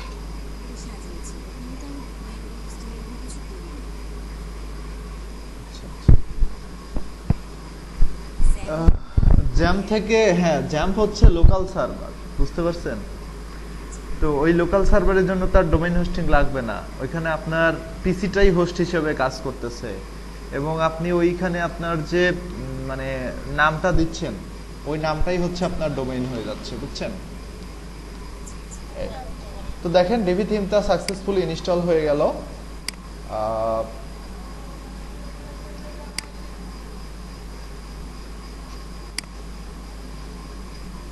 এই যে ডিভি থিমটা ইনস্টল হয়ে গেছে। এখন আমরা ডিভি থিমটা দিয়ে একটা সুন্দর ওয়েবসাইট বানানোর চিন্তা ভাবনা করব, কিন্তু আজকে না। আজকে এটা দিয়ে করতে গেলে আমরা র্যাঙ্ক ম্যাথ শিখতে পারবো না, ওকে? তারপরে একটু শর্টে দেখাই দিই ডিভি দিয়ে কিভাবে কাজ করতে হয়। হ্যাঁ,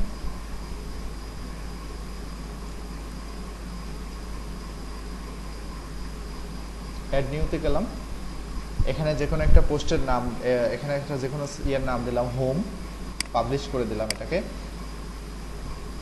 দেওয়ার পরে এখানে ইউজ ডিভি বিল্ডারে ক্লিক করি। যেহেতু আমরা ডিভি থিম লাগাই ফেলছি, সো আমাদের এই ডিভি বিল্ডার ফিচারটা চলে আসছে। যদি আমরা ডিভি থিমটা ইনস্টল না দিতাম তাহলে এই ফিচারটা কিন্তু আসতো না, ওকে? তো এখানে আমি দেখেন ক্লিক করছি, ক্লিক করার সাথে সাথে এখানে ডিভি বিল্ডারটা ওপেন হচ্ছে।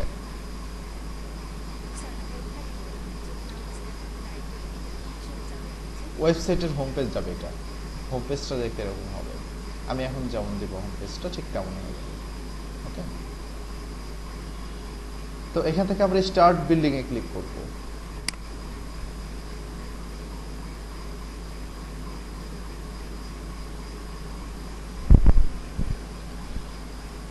তো দেখেন আপনি চাইলে ওয়েবসাইটটা পুরোপুরি নিজের মতো করে এখান থেকে ডিজাইনও করতে পারেন স্টার্ট বিল্ডিং এ ক্লিক করে, অথবা আপনি চাইলে আগে থেকে ডিজাইন করা আছে সেইটা আপনার সাইটের মধ্যে বসায় দিতে পারেন। মানে ডিভি আগে থেকে ডিজাইন করে রাখছে কিছু লেআউট, সেটা আপনার সাইটের মধ্যে ইম্পোর্ট করে দিতে পারেন। আপনার যে লেআউটটা ইম্পোর্ট করে দিবেন আপনার সাইটের মধ্যে সেইটাই হয়ে যাবে। তো যেহেতু আজকে আমাদের সময় কম, সেহেতু আজকে আমরা এই বিল্ড করে দেখতেছি না, আজকে আমরা লেআউট বসায় দেখি যে কিভাবে লেআউট বসাতে হয়, ওকে? তো এখানে আমরা সিলেক্ট করলাম,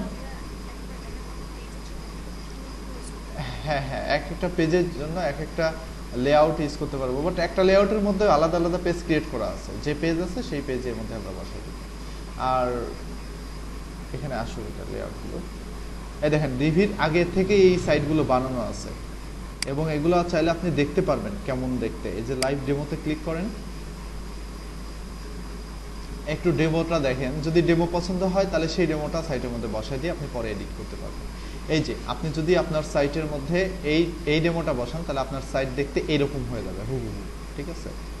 হুবহু এইরকম হয়ে যাবে দেখতে, একবারে এই সিম্পেসের ফিচারগুলোই চলে আসবে, এই লেখাগুলোই চলে আসবে, এই জিনিসগুলোই চলে আসবে সাইটের মধ্যে, এই জিনিসগুলোই চলে আসবে, ওকে?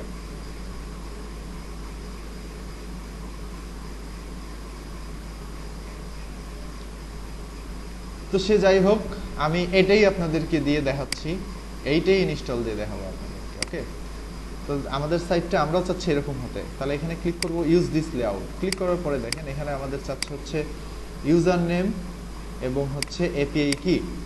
তো এটা আমি একটু ভিডিওটা বন্ধ করে দিচ্ছি কিছুর সাথে।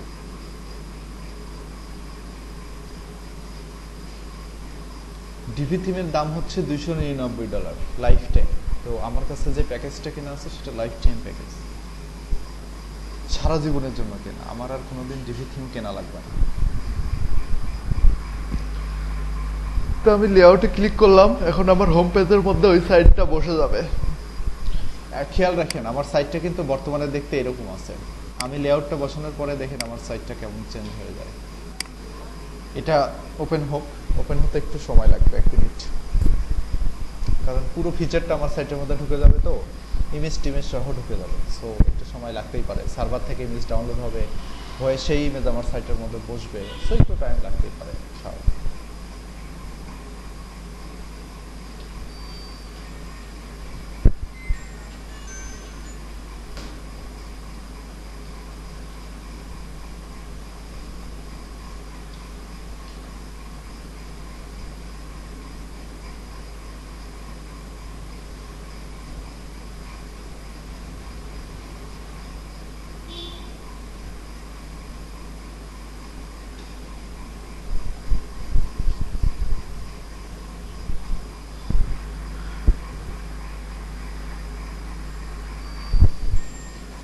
আমি যখন ওয়ার্ডপ্রেসটা ইনস্টল দিব তখন আপনারা এইভাবে কাজগুলো করবেন, মানে আপনারা যখন ওয়ার্ডপ্রেসের অ্যাক্সেস দিব তখন আপনারা হচ্ছে এই ডিভিটা প্র্যাকটিস করবেন, কিন্তু এইভাবে না, এই লেআউট বসায় না, আপনারা নিজে নিজে সাইট বিল্ড করবেন।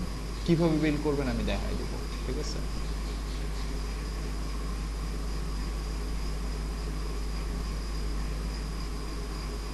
এই যে দেখেন আমার হোম পেজের মধ্যে লেআউট এখনই বসে যাচ্ছে, হয়ে গেছে। এই যে আমার হোম পেজটা দেখতে এখন এরকম, ঠিক আছে?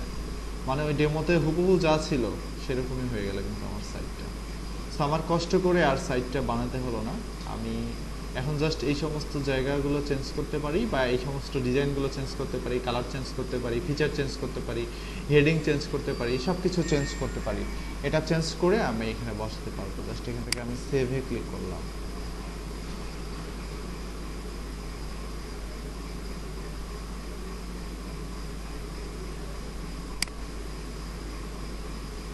সেভ দিলাম। সেভ দেওয়ার পরে আমার হোম পেজে এসে এখানে রিলোড দিই, কিন্তু আসলেই কি রিলোড দিলে কাজ হবে? হবে না, তাই না? এই দেখেন ব্ল্যাঙ্ক। কিন্তু আসার কথা ছিল কিন্তু এইটা, কারণ আমি তো আমার হোম পেজের মধ্যে এটা ইম্পোর্ট করছি, তাহলে আসলো না কেন? কারণ হচ্ছে যে আমি সিলেক্ট করিনি যে আমার হোম পেজে কোনটা দেখাবে। এখান থেকে সেটিংয়ে যেতে হবে, সেটিংয়ে গিয়ে এখান থেকে রিডিং সেটিংয়ে ক্লিক করতে হবে।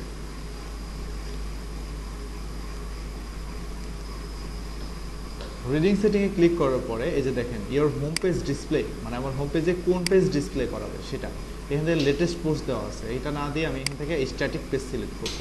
সিলেক্ট করে আমার হোম পেজের মধ্যে কোনটা শো করবে সেটা এখানে সিলেক্ট করে দেবো। আমার হোম পেজের মধ্যে হোম শো করবে, আর পোস্ট পেজের মধ্যে শো করবে হচ্ছে ব্লগ, কিন্তু এখানে তো আমি ব্লগ পেজ বানাই নেই। আচ্ছা, পরে দিচ্ছি। এখান থেকে ডিসকভারের সার্চ ইঞ্জিনটা ওপেন করে দেবেন, দিয়ে সেভ চেঞ্জে ক্লিক করবেন। ক্লিক করার সাথে সাথে দেখেন এখন এসে রিলোড দেন। এই যে এখন আমার ব্ল্যাঙ্ক দেখতেছে না, এখন রিলোড দিই, দেখেন আমার হোম পেজ চলে আসবে।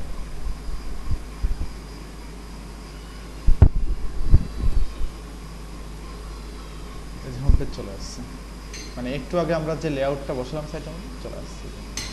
আমাদের সাইটের ডিজাইনের কাজ কিন্তু মানে ডেমোটা ইম্পোর্ট হয়ে গেছে আমাদের সাইটে। এখন এই ডেমোটা আমরা ডিজাইন করবো আমাদের মতো।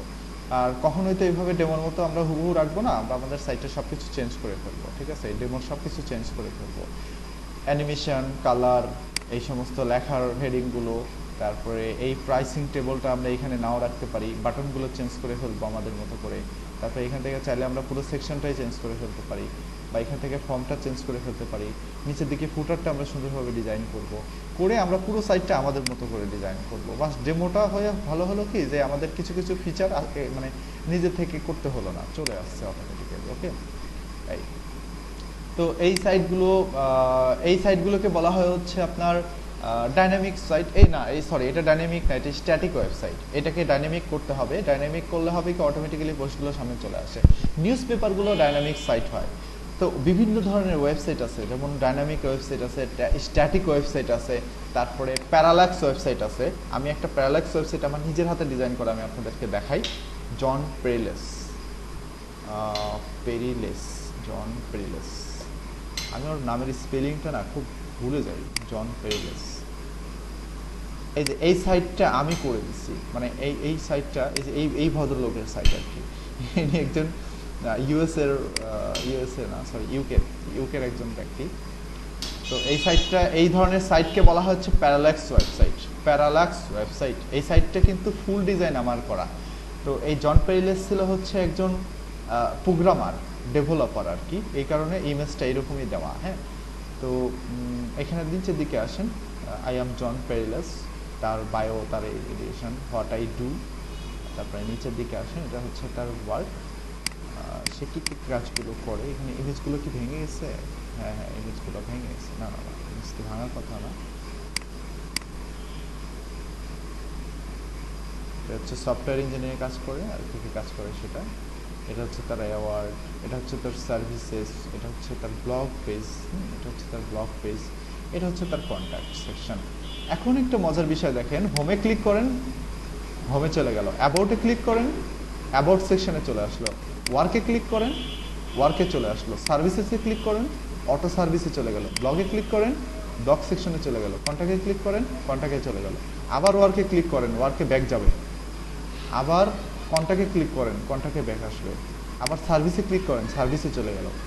এই ধরনের সাইটকে বলা হয় প্যারাল্যাক্স সাইট, একটা পেজের মধ্যেই সব কিছু। আমার কাছে কিন্তু এই ধরনের সাইট খুব ভালো লাগে, মানে এই সাইটটা আমি ডিজাইন করার পরে আমি নিজেই খুব এক্সাইটেড ছিলাম আর কি, যে সাইটটা যাই হোক না কেন আসলে ওরা এরকম সাইটকেই খুব প্রফেশনাল মনে করে, মানে ওদের দেশে সাইটগুলো এরকম সিম্পল হয়। সাইটটা কিন্তু অনেক সিম্পল, দেখেন অনেক সিম্পল, খুব যে বেশি ইনফরমেশন আছে এখানে আসলে তা না কিন্তু, তাই না? খুবই সিম্পল একটা সাইট, তো ওরা আসলে এরকম সিম্পলই পছন্দ করে, ওরা অত আহামরি কিছু পছন্দ করে না আসলে। তো যাই হোক, তারপরেও আমি এখানে এটা ডিজাইন করার পরে আমি খুব এক্সাইটেড ছিলাম যে সাইটটা যতই সিম্পল হোক আমার কাছে ভালো লাগছে, এবং আমার ইচ্ছা আছে ভবিষ্যতে আমি আমার নিজের জন্য এরকম একটা প্যারাল্যাক্স ওয়েবসাইটটা আমি বানাবো। পোর্টফোলিওতে ক্লিক করলে অটোমেটিক্যালি পোর্টফোলিওতে চলে আসবে, আবার কন্ট্যাক্টে ক্লিক করেন, এখান থেকে কন্ট্যাক্টে চলে আসবে। দেখছেন, খুব ভালো লাগে আমার কাছে এই ধরনের সাইটগুলো। বাট এই যে আমার যে সাইটটা, এখানে কন্ট্যাক্টে ক্লিক করেন, কন্ট্যাক্ট পেজের মধ্যে রিডাইরেক্ট হয়ে চলে যাচ্ছে, তাই না? কিন্তু এখানে কিন্তু তা হচ্ছে না, কন্ট্যাক্টে ক্লিক করলে কন্ট্যাক্ট সেকশনে নিয়ে যাচ্ছে, বাট এই সাইটে ক্লিক করলে কিন্তু রিডাইরেক্ট হয়ে যাচ্ছে। সো দুইটা সাইটের মধ্যে কত পার্থক্য দেখছেন? দুইটাই কিন্তু ওয়ার্ডপ্রেসে করা। এই জন পেরিলেসও কিন্তু আমি ওয়ার্ডপ্রেসেই করছি, সো এটাও আমি ওয়ার্ডপ্রেসেই করলাম, বাট দুইটার মধ্যে অনেক অনেক পার্থক্য আছে, ঠিক আছে? তো এই ধরনের ওয়েবসাইটকে বলা হয় প্যারাল্যাক্স ওয়েবসাইট। তো ভবিষ্যতে আপনারা এটা নিয়ে স্টাডি করেন কীভাবে প্যারাল্যাক্স ওয়েবসাইট বানাতে হয়। সো আমিও চাই যে আপনারা সুন্দর সুন্দর ওয়েবসাইট নিজেরা বানান, আর ওয়েবসাইট তো ডেমোর মতো রাখবেন না, অবশ্যই ওয়েবসাইটের ডেমোগুলো চেঞ্জ করে ফেলবেন। আর এখানে সেকশনগুলো কীভাবে চেঞ্জ করবেন জানেন? এই যে এখানে হেডিং কীভাবে বড় করবেন, কীভাবে ছোট করবেন, কীভাবে ইমেজগুলো চেঞ্জ করবেন, তারপরে এই লেখাগুলো কীভাবে চেঞ্জ করবেন, এখানে ভিডিও কীভাবে চেঞ্জ করবেন, তারপরে এখানে ব্যাকগ্রাউন্ডে যে রেডিয়েন্ট দেওয়া আছে, রেডিয়েন্ট কীভাবে চেঞ্জ করবেন, ফর্ম কীভাবে চেঞ্জ করবেন, এই সমস্ত জিনিস না ইন্টারনেটে আছে, এভাবে সার্চ করবেন। যেহেতু আমরা কোন থিম দিয়ে সাইটটা বানালাম, এখন বর্তমানে আমরা বানাইছি হচ্ছে ডিভি থিম দিয়ে, তাই না? তাহলে এখানে সার্চ করি ডিভি থিম। ডিভি থিম লিখে সার্চ করার পরে আমরা যে ইলিগ্যান্ট থিমের ওয়েবসাইটটা পাবো, এটা হচ্ছে ডিভি থিমের মালিকের ওয়েবসাইট। হ্যাঁ, মানে এই কোম্পানি ডিভি থিম বানাইছে, এলিগেন্ট থিমই ডিভি থিমটা বানাইছে, তারা এই ডিভি থিমটা বিল্ড করছে। সো এইখানে ডিভি থিমের নিচের দিকে একটু আসেন, দেখেন আপনি কিভাবে এই সাইটটা কাস্টমাইজ করবেন তার ভিডিওগুলো এখানে দেওয়া আছে, কল টু অ্যাকশন কীভাবে চেঞ্জ করতে হয়। আচ্ছা, একটা লোড দিচ্ছে, ফুল লোড নিয়ে নিক। হ্যাঁ, তো আশা করি আপনারা এতক্ষণে বুঝে গেছেন যে কীভাবে ডিভি থিম নিয়ে কাজ করতে হয়।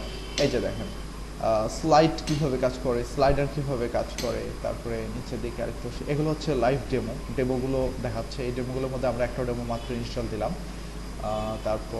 তারপর এই যে এইখানে দেখেন ভিডিওগুলো দেওয়া আছে, নিচের দিকে আছে এই যে ভিডিওগুলো। এটা হচ্ছে কিভাবে স্টেট স্টাইলিং করবেন এখানে বলা আছে, এবং কি চেঞ্জ হচ্ছে দেওয়া আছে। নিচের দিকে আসেন, এই যে এটা ফন্ট এবং টেক্সট কিভাবে চেঞ্জ করবেন।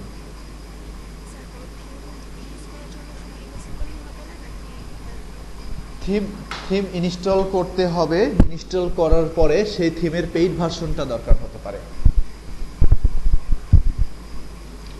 সেই পেইড ভার্সনটাই আপনাদের দরকার। সেই পেইড ভার্সন আমি দিয়ে দিব আপনাদের। এই যে দেখছেন কিভাবে ফ্রন্ট চেঞ্জ করে, এখানে দেখা যাচ্ছে। নিচের দিকে আসেন, এটা হচ্ছে কিভাবে শেপ ডিভাইড করে, এই যে দেখা দিচ্ছে লাইভ। তার একটু নিচে আসেন, এটা হচ্ছে কিভাবে বর্ডার দেয়। এখানে দেখেন চেঞ্জ, দেখেন বর্ডারের চেঞ্জটা দেখেন, এই যে বাড়াই দিলেও এখানে বেড়ে যাচ্ছে।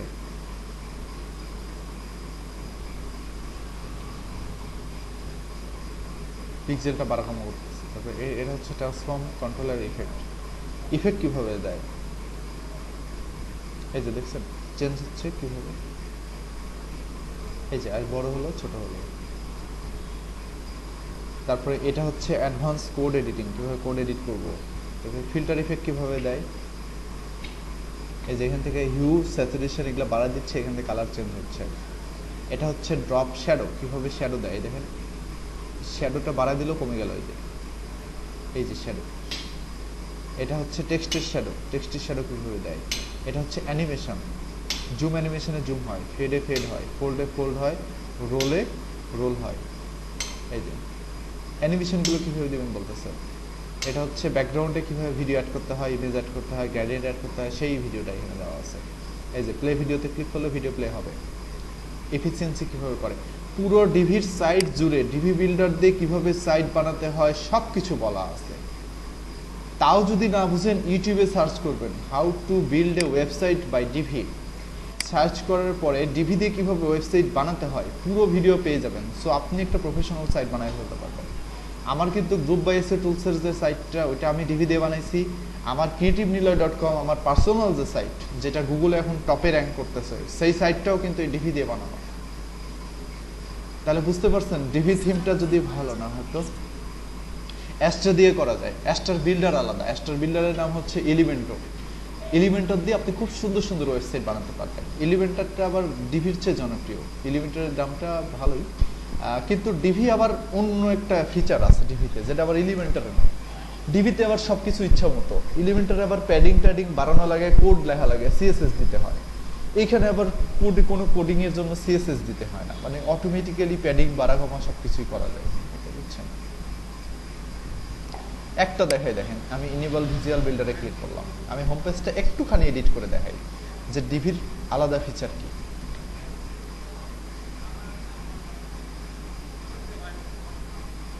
এটা হচ্ছে ফ্রন্ট এন্ড বিল্ডার। হ্যাঁ, বিল্ডার দুই ধরনের হয়, একটা হচ্ছে ফ্রন্ট এন্ড, একটা হচ্ছে ব্যাক এন্ড। আমরা কিন্তু ফ্রন্ট এন্ডে ডিজাইন করতেছি, সো আমরা এখান থেকে ফ্রন্ট এন্ড এডিট করতে পারবো। একটু নিচে আসি, ওকে।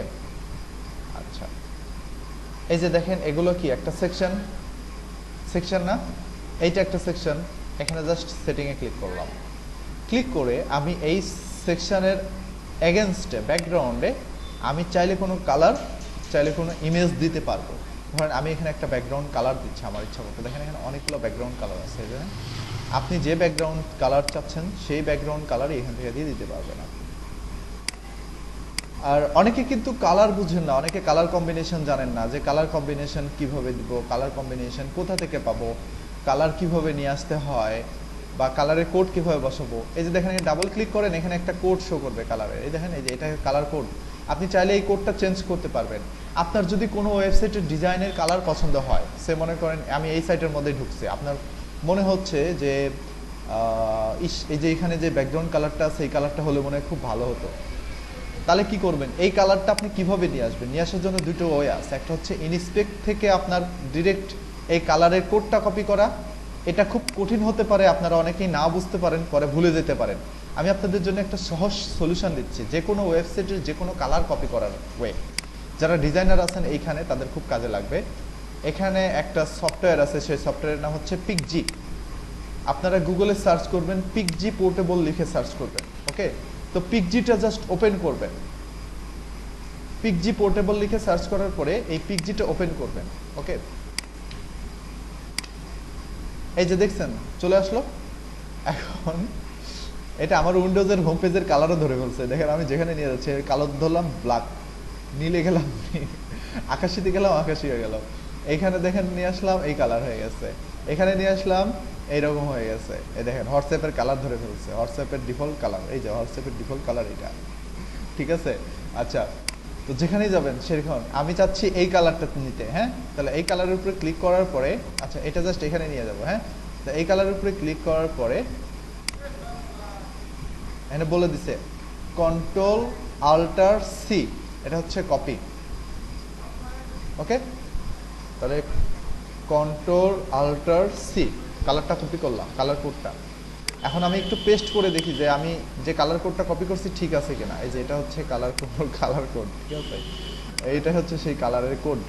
এই কালারের কোডটা এসে এখন আমি ডিভি থিমের এই কালারের মধ্যে বসে দিতে পারবো। কই গেল, এখানে চাইলে বসে দিতে পারবো আমি, ঠিক আছে। এখানে বসে দিব, তাহলে এই যে ওই কালার হয়ে গেছে, দেখছেন, দেখছেন। এখন জাস্ট এটা কেটে দিতে পারবো চাইলে। তারপরে অন্য আরেকটা সাইটে যাই, ধরেন আমার এই কালারটা পছন্দ, ওকে। আমি এই কালারের উপরে মাউস নিয়ে কন্ট্রোল আল্টার সিতে ক্লিক করলাম, কালার কোড কপি হয়ে গেল। এখন এখানে ডিভিতে আসি, এসে এখান থেকে কালার কোডটা পেস্ট করে দিলাম, এতে ওই কালারই হয়ে গেছে। আপনার দুনিয়াতে যে কালার পছন্দ হয় খালি ওই কালারের উপরে মাউস ধরবেন, আর কিচ্ছু করতে হবে না, বুঝছেন। মনে করেন এই কালারটা ভালো লাগছে, কন্ট্রোল আল্টার সি, তারপরে আবার ডিভিতে আসি, এসে এখানে কালার কোডটা পেস্ট করে দিলাম, হয়ে গেল, কালার কোডটা পেস্ট হয়ে গেল, বুঝছেন, পেস্ট হয়ে গেল। কিন্তু আপনি চাইলে ইন্টারনেট থেকে কালার ডাউনলোড করতে পারেন, কালার নামাতে পারেন।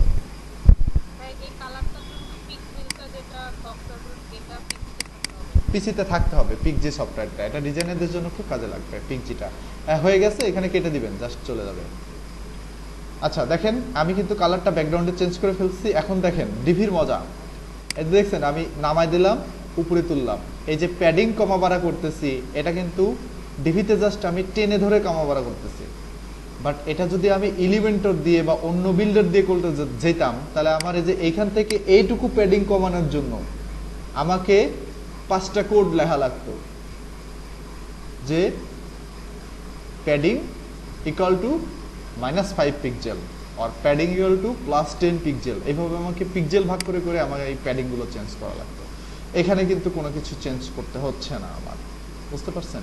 সো ডিভির সুবিধা হচ্ছে এটা, যে ডিভি দিয়ে এত কষ্ট করতে হয় না। ডিভি দিয়ে খুব সহজে আপনি প্যাডিং কমাবাড়া করতে পারবেন, সেকশন কমাবাড়া করতে পারবেন, লেখাগুলো ছোট বড় করতে পারবেন, লেখাতে টেক্সট দিতে পারবেন, লেখাতে অ্যানিমেশন দিতে পারবেন, টেক্সটে কালার দিতে পারবেন, সব কিছু করতে পারবেন এই ডিভি দিয়ে। এত ইজি এই ডিভিটা, এই কারণে আমি আপনাদের ডিভিটা সাজেস্ট করতেছিলাম। ওকে, তো যাই হোক, এখন আর ডিভি বিল্ডারের মধ্যে আমাদের থেকে লাভ নাই। ডিভি বিল্ডারের আমি সোর্স দিয়ে দিছি, কোথা থেকে আপনারা বিল্ডারের কাজটা শিখবেন বলে দিছি, যে এখানে এলিগ্যান্ট থিমের যে সাইটটা আছে এখান থেকে ডিভি বিল্ডারের কাজ কীভাবে করতে হয় শিখে নিতে পারবেন, অথবা ইউটিউবে সার্চ করবেন how to build a website by Divi, এভাবে সার্চ করলে ডিভি দিয়ে ওয়েবসাইট বিল্ড করাটা আপনারা শিখে যাবেন।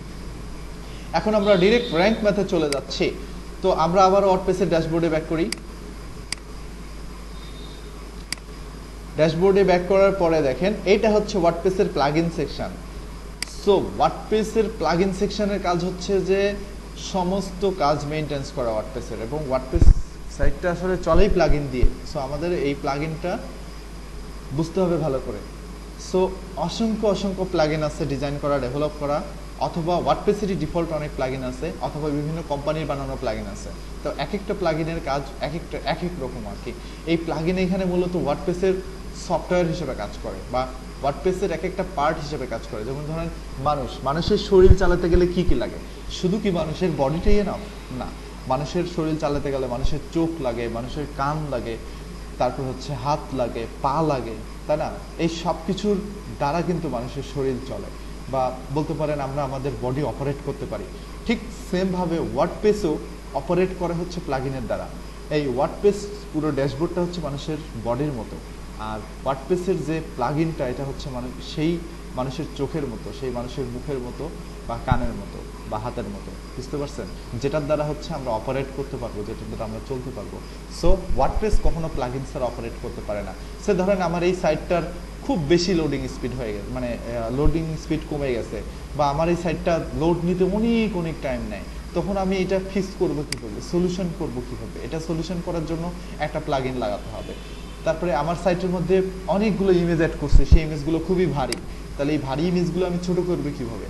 ছোট করতে গেলে আমাকে একটা প্লাগইন ব্যবহার করতে হবে, সেই প্লাগইনের নাম হচ্ছে স্ম্যাশ প্রো। ওটা ব্যবহার যদি করি তাহলে আমার ওয়ার্ডপ্রেসের মধ্যে যতগুলো ইমেজ আছে সমস্ত ইমেজকে সে অটোমেটিক্যালি কম্প্রেস করে ছোট করে দিবে। একটা ইমেজে 1 MB হলে সেই ইমেজটাকে কম্প্রেস করে 200 কিলোবাইটে নিয়ে আসবে, বা 100 কিলোবাইটে নিয়ে আসবে, তখন আমার সাইটটা আর ভারী হবে না। ঠিক আছে? স্ম্যাশ প্রো,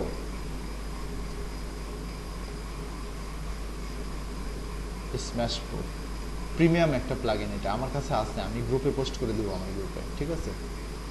তো এটা দ্বারা খুব সহজে ইমেজ অপটিমাইজ করা যায়, খুব সহজে ইমেজগুলো কম্প্রেস করা যায়। এখন 1 MB ইমেজ যদি আপনার সাইটে আপলোড করেন, আপনার সাইট জীবনে লোড নেবে না, ভিজিটর এসে আপনার সাইটে ঢুকে ক্লিক করে বিরক্ত হয়ে যাবে, কিন্তু সাইট আসে না কেন? সাইটের পেজ চলে আসবে, ইমেজ আসবে না, কারণ ইমেজ ভারী। তো সেই ইমেজটা ছোট করবেন কিভাবে? এই প্লাগইনের দ্বারা করবেন। সো এই যত কাজ আছে ওয়ার্ডপ্রেসের, সমস্ত কাজ আমরা এই ওয়ার্ডপ্রেসের প্লাগইন দ্বারা মেনটেন করতে পারি। ঠিক আমাদের ওয়েবসাইটের এসইওর পার্টটাও আমরা এই প্লাগইন দ্বারা মেনটেন করব।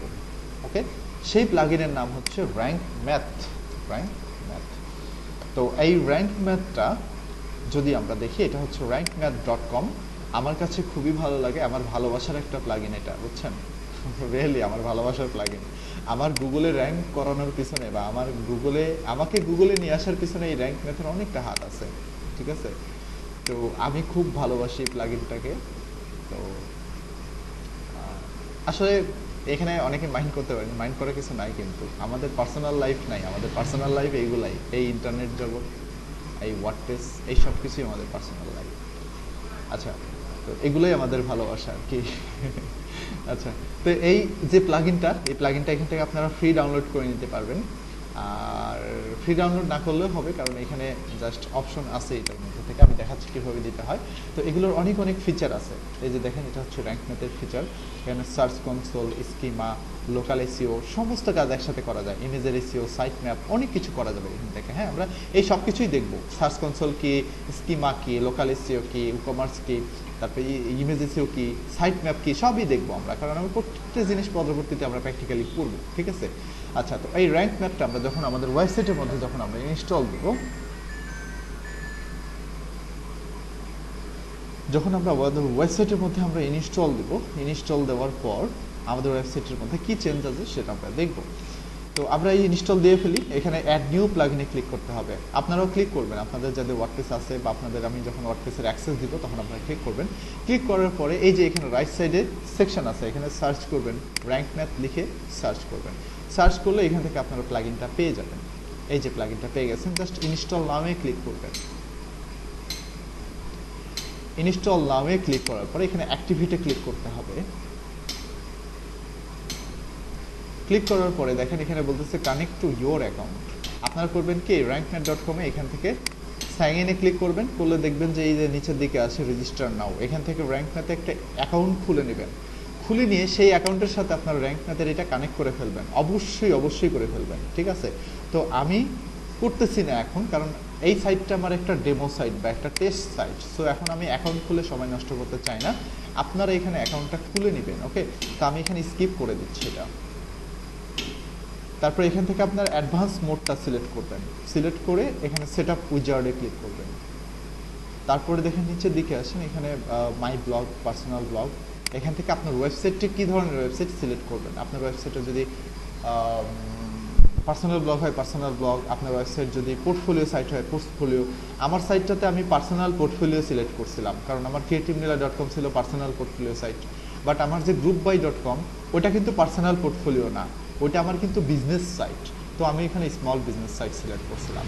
সো আপনি আপনার সাইটের ক্যাটাগরি ভেদে আপনার সাইটটা কী ধরনের, আপনার সাইট যদি ই কমার্স হয় তখন আপনি ওয়েব শপ সিলেক্ট করবেন। যদি এই কয়েকটার মধ্যে না হয় তখন আদার বিজনেস ওয়েবসাইট সিলেক্ট করে দেবেন। শেষ। ওকে, আমি জাস্ট এখানে পার্সোনাল ব্লগটা দিয়ে দিচ্ছি ইচ্ছা মতো। তারপরে আপনার সাইটের লোগোটা এখানে আপলোড করবেন। তারপরে আপনার সাইটের সোশ্যাল শেয়ারের একটা ইমেজ দিবেন। মানে সোশ্যাল মিডিয়াতে আপনার সাইটটা শেয়ার করলে আপনার সাইটের যে প্রিভিউটা আছে, প্রিভিউয়ের মধ্যে যে ইমেজটা দেখাবে বা স্নাইপেট বলে সেটাকে, সেই স্নাইপেটের ইমেজটা এখান থেকে সিলেক্ট করে দেবেন। তো দেওয়ার পরে সেভ অ্যান্ড কন্টিনিউতে ক্লিক করবেন। তারপরে এখানে গুগল সার্চ কনসোল, এটা আপাতত দরকার নেই, আমরা পরে এটা করব। হ্যাঁ, এখানে স্কিপ স্টেপ ক্লিক করতে হবে। স্টিকে ক্লিক করার পরে এখান থেকে সাইট ম্যাপ আছে, এই সাইট ম্যাপের যা যা আছে সব কিছু ওপেন করে দিবেন। দেওয়ার পরে সেভ অ্যান্ড কন্টিনিউতে যা আছে এইরকমই থাকবে, কিছু হাত দেওয়ার দরকার নেই। তারপরে এখানে এসইও উইক টুইক, আচ্ছা এখান থেকে নো ফলো এক্সটার্নাল লিঙ্ক, কিছু করার দরকার নেই, সেভ অ্যান্ড কন্টিনিউ দেবেন। তারপরে ইয়োর সাইট ইজ রেডি, শেষ। আর কিচ্ছু করতে হবে না, এখান থেকে জাস্ট রিটার্ন টু ড্যাশবোর্ডে ক্লিক করবেন। ক্লিক করার পরে আপনার প্রথম ভিউতে এরকম অপশন আসবে, এখান থেকে এই জিনিসগুলো ওপেন করে দেবেন। 404 এসিএফটা ওপেন করতে হবে না, এএমপিটা ওপেন করে দেবেন। এএমপি মানে অ্যাক্সেলারেটেড মোবাইল পেজ। একটা সাইট কত সহজে গুগলে র্যাঙ্ক, একটা সাইট কত সহজে মোবাইল ভার্সনে ওপেন হয় সেটা মানে সেটাতে হেল্প করার জন্য এএমপির দরকার। বিবি প্রেস, বাডি প্রেস এগুলো কিচ্ছু দরকার নাই। ইমেজ এসইওটা অন করে দিবেন, এটা ঠিক আছে, এটা ওপেন করে দিবেন। রিডাইরেক্ট ওপেন করে দিবেন। স্কিম্যাট ওপেন আছে, রোল ম্যানেজার এটা দরকার নাই, এটা ওপেন আছেই, এগুলোর সব কিছু ওপেন আছে। গুগল ওয়েব স্টোরিজ এটা নতুন আসছে দেখতেছি, এটা আগে ছিল না, এটা আমি আজকে ফার্স্ট দেখতেছি। আচ্ছা, ই-কমার্স যদি থাকে আপনার সাইট, যদি ই কমার্স সাইট হয় তাহলে ই কমার্সটা ওপেন করে দেবেন, আর যদি ই কমার্স সাইট না হয় তাহলে ই কমার্স ওপেন করার দরকার নেই। ওকে, এই জিনিসগুলো যখন ফিচার করবেন তখন দেখেন এই যে রাইট সাইডে র্যাঙ্ক ম্যাথ নামের একটা নতুন অপশন চলে আসবে। তো এতক্ষণ কিন্তু এই অপশনটা ছিল না, কারণ এতক্ষণ পর্যন্ত এই উপরে যেগুলো দেখতেছেন এগুলোই ছিল। সেটিংয়ের নিচে ডিরেক্ট কি ছিল, ডিভি ছিল, তাই না? এখানে এই মাঝখানে নতুন অপশন চলে আসছে র্যাঙ্ক ম্যাথের। ঠিক আছে, এটা এই একমাত্র এই কারণেই আসছে। তো এই র্যাঙ্ক ম্যাথের কোন অপশন কি কাজ করে আমরা পরবর্তীতে আবার দেখব, সমস্যা নেই। আমাদের যখন টেকনিক্যাল এসইও ক্লাস হবে, টেকনিক্যাল এসইও ক্লাসের মধ্যে আমরা এগুলো আবার প্রিভিউ করব, ঠিক আছে? তো এই র্যাঙ্ক ম্যাথ প্লাগইনটা ইনস্টল দেওয়ার পরে আমাদের দ্বিতীয় যে কাজ, সেই কাজ হচ্ছে আমাদের পোস্ট সেকশনে চলে যাওয়া, অথবা পেজেসের মধ্যে থেকে আমরা কাজ করতে পারতাম। ওকে, তো আমরা এখানে পোস্ট সেকশনে চলে যাব, গিয়ে আমরা এখানে অ্যাড নিউ পোস্টে ক্লিক করব। অ্যাড নিউ পোস্টে ক্লিক করার পর এখান থেকে আমরা একটা পোস্ট করব। তাহলে আমরা একটা কন্টেন্ট খুঁজে বের করি যে কন্টেন্ট দিয়ে আমরা পোস্ট করতে পারবো। আমার কাছে কন্টেন্ট অলরেডি অনেকগুলো আছে, অসংখ্য কন্টেন্ট আমার কাছে লেখা আছে।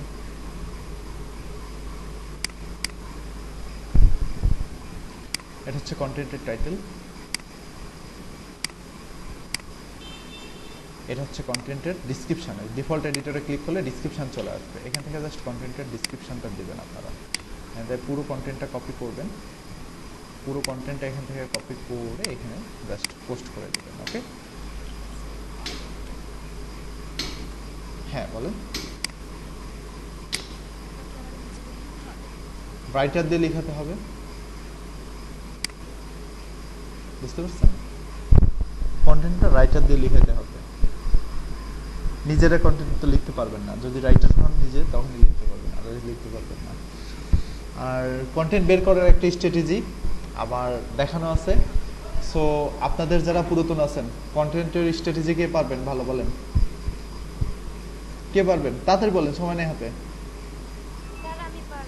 আপনি পারবেন? আপনি সবাইকে দেখাই দেবেন, নতুনদেরকে কন্টেন্ট কিভাবে খুঁজে বের করতে হয় সেটা দেখাই দিবেন, ঠিক আছে?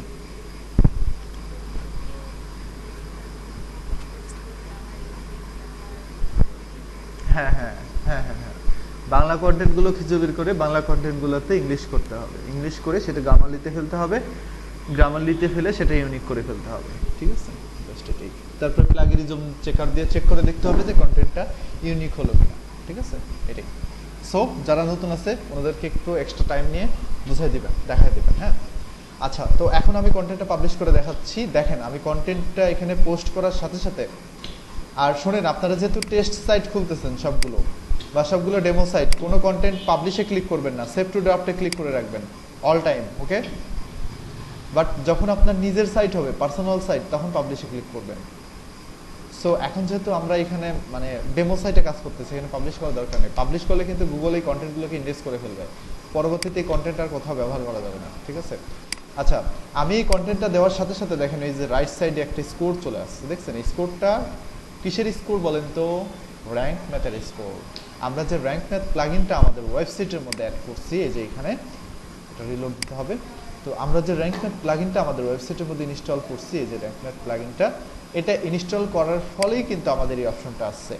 যদি আমরা র্যাঙ্ক ম্যাথ প্লাগইনটা আমাদের ওয়েবসাইটের মধ্যে ইনস্টল না দিতাম, তাহলে কিন্তু আমাদের এই অপশনটা আসতো না, এবং আমরা যদি সেট আপ না করতাম তাহলে আমাদের এই অপশনটা আসতো না। সো এখানে মাথায় রাখতে হবে যে আপনার প্লাগইনটা অ্যাক্টিভ আছে কিনা, আপনি প্রত্যেকটা ফিচার ঠিকঠাক মতো সেট আপ দিতে পারছেন কিনা। সেট আপ দিলেই আপনার এই অপশনটা চলে আসবে। তো এখানে আমি ক্লিক করলাম, ক্লিক করার পরে দেখেন আমার এই কন্টেন্টের প্রিভিউটা এখানে দেখতে পাচ্ছি। তো নিচের দিকে এখানে বলতেছে ফোকাস কিওয়ার্ড। তো ফোকাস কিওয়ার্ড কি? ফোকাস কিওয়ার্ড হচ্ছে যে প্রত্যেকটা কন্টেন্টই আমরা চাই কি করতে, গুগলে র্যাঙ্ক করাতে। তো গুগলে র্যাঙ্ক করাতে গেলে একটা নির্দিষ্ট কিওয়ার্ড দিয়ে আমাদের ওয়েবসাইটটা গুগলে র্যাঙ্ক করাতে হবে, তাই না? একটা নির্দিষ্ট ফোকাস কিওয়ার্ড দিয়ে আমাদের ওয়েবসাইটটা গুগলে র্যাঙ্ক করাতে হবে। তো সেই ফোকাস কিওয়ার্ডটা আমাদের সিলেক্ট করে দিতে হবে। প্রত্যেকটা পেজেরও ফোকাস কিওয়ার্ড আছে, প্রত্যেকটা কন্টেন্টেরও ফোকাস কিওয়ার্ড আছে। যেমন একটু আগে যে আমি আমার সাইটটা দেখালাম, মনে আছে যে group by SEO tools BD আমার সাইটটার নাম ছিল, এই যে group by SEO tools BD, এটা কিন্তু আমার সাইটের ফোকাস কিওয়ার্ড ছিল, জানেন? এটা আমার সাইটের ফোকাস কিওয়ার্ড ছিল। সো এই ফোকাস কিওয়ার্ড দিয়েই কিন্তু আমার পুরো সাইটের হোম পেজ অপটিমাইজ করা। যদি আমি আমার সাইটটা ওপেন করি তাহলে এখানে দেখতে পারবেন আমার সাইটের পুরো হোম পেজ অপটিমাইজ করা হচ্ছে এই ফোকাস কিওয়ার্ড দিয়ে। সো এই ফোকাস কিওয়ার্ডটা আপনাদেরকে বুঝতে হবে, প্রত্যেকটা পেজের জন্য আলাদা আলাদা ফোকাস কিওয়ার্ড থাকবে, প্রত্যেকটা কন্টেন্টের জন্য, প্রত্যেকটা পোস্টের জন্য আলাদা আলাদা ফোকাস কিওয়ার্ড থাকবে। তো ফোকাস কিওয়ার্ড একটাই হয়, এবং তার পাশাপাশি আরও কিছু কিওয়ার্ড সেই কন্টেন্টের মধ্যে থাকতে পারে যে কিওয়ার্ডগুলোতে গুগল র্যাঙ্ক দিবে। সো আমি এখান থেকে একটা ফোকাস কিওয়ার্ড এখান থেকে সিলেক্ট করি। ফোকাস কিওয়ার্ড হচ্ছে যে বিল্ড ট্রাফিক ফ্লো বা শুধু ট্রাফিক ফ্লো, এটা দিই। বিল্ড ট্রাফিক ফ্লো, এটা আমি ফোকাস কিওয়ার্ড হিসেবে বসাই। জাস্ট কপি করে নিয়ে এসে এখানে পেস্ট করলাম, করে এখানে কমা দিলাম, দেওয়ার সাথে সাথে স্কোর দেখাচ্ছে 50। মানে এই ফোকাস কিওয়ার্ডের এগেনস্টে আমার পুরো কন্টেন্টটা 50% অপটিমাইজড করা। বাট আমার এখানে এই পার্সেন্টেজ কত নিয়ে যেতে হবে জানেন? আমার এই পার্সেন্টেজ 80-র কাছাকাছি নিয়ে যেতে হবে। তো দেখেন এখানে নিচের দিকে বেসিক এসইওতে কিছু এরর দেখাচ্ছে, বলতেছে focus keyword not found your SEO meta description. Meta description আপনারা অলরেডি বুঝতে পারছেন। মেটা ডিসক্রিপশন কি? মেটা ডিসক্রিপশন হচ্ছে যে প্রত্যেকটা ওয়েবসাইটের নিচ দিয়ে যে শর্ট ডিসক্রিপশনটা, সেটা হচ্ছে মেটা ডিসক্রিপশন। আর এটা হচ্ছে ওয়েবসাইটের টাইটেল, এই যে এটা হচ্ছে ওয়েবসাইটের টাইটেল, আর এটা হচ্ছে মেটা ডিসক্রিপশন।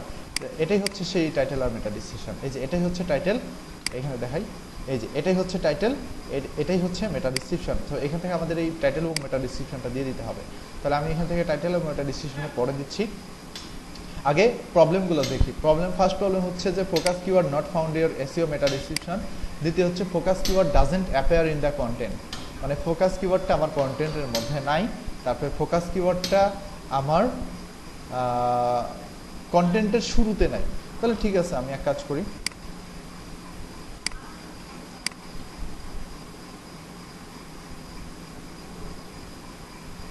আমি একটা কাজ করি, বিল্ড ট্রাফিক ফ্লো না দিয়ে আমি শুধুমাত্র বিল্ড ট্রাফিক এটাকে ফোকাস কিওয়ার্ড করি, তাহলে আপনাদের বুঝতে সুবিধা হবে।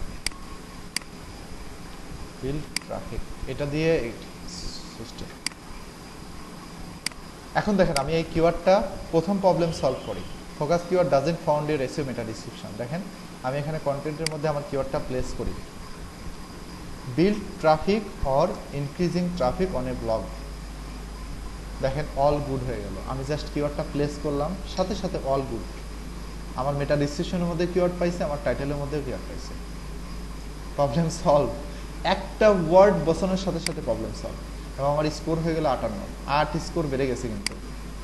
তাহলে বুঝতে পারছেন কিওয়ার্ড কিভাবে প্লেস করতে হবে? ইন্টারনেটের পর একটা কমা হবে। আচ্ছা, দ্বিতীয়ত অ্যাডিশনাল 7টা এরর আছে। ফার্স্ট এরর হচ্ছে focus keyword not found your subheading H2 H3 H4 etc.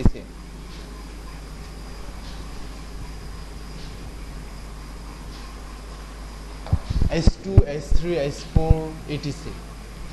ওকে, তো এখানে আমাকে একটা হেডিং সিলেক্ট করতে হবে।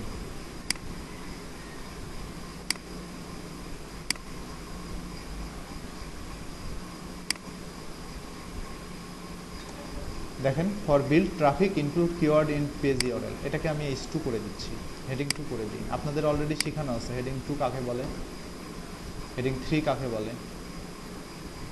এটাকে হেডিং 2 করে দিলাম। আমাদের ফার্স্ট প্রবলেম শেষ। Focus keyword found in subheading.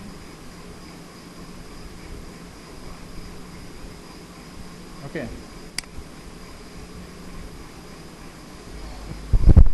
আচ্ছা, add an image with your focus keyword. আমাদের একটা ইমেজ দিতে হবে, আমাদের এই ফোকাস কিওয়ার্ড যেন সেই ইমেজের অল্টার ট্যাগে থাকে, সেটা আমাদেরকে সাজেস্ট করতেছে। তাহলে আমরা একটা ইমেজ নিয়ে আসি। ইমেজ আমরা কোথা থেকে নিব? আমাদের একটা ওয়েবসাইট আছে, তাই না? এই ওয়েবসাইটের নাম হচ্ছে নোহাট, মানে png.is এই সাইটের নাম। তো এখান থেকে আমি সার্চ করি, কন্টেন্টটা কি রিলেটেড ছিল? ট্রাফিক, তাই না? ট্রাফিক। আমি এখানে ট্রাফিক লিখে সার্চ করলাম। সার্চ করার পর ট্রাফিক রিলেটেড সমস্ত ইমেজ আমি এখানে পেয়ে যাব। তো আমি এখান থেকে জাস্ট যে কোনো ইমেজ নিচ্ছি। এই প্রত্যেকটা ইমেজই কিন্তু কপিরাইট ফ্রি ইমেজ, বুঝতে পারছেন? প্রত্যেকটা ইমেজই কিন্তু কপিরাইট ফ্রি ইমেজ। তো আমি যে কোনো একটা ইমেজ নিই। হ্যাঁ, আমি যেটা নিলাম এটা 60 বার ডাউনলোড হয়েছে।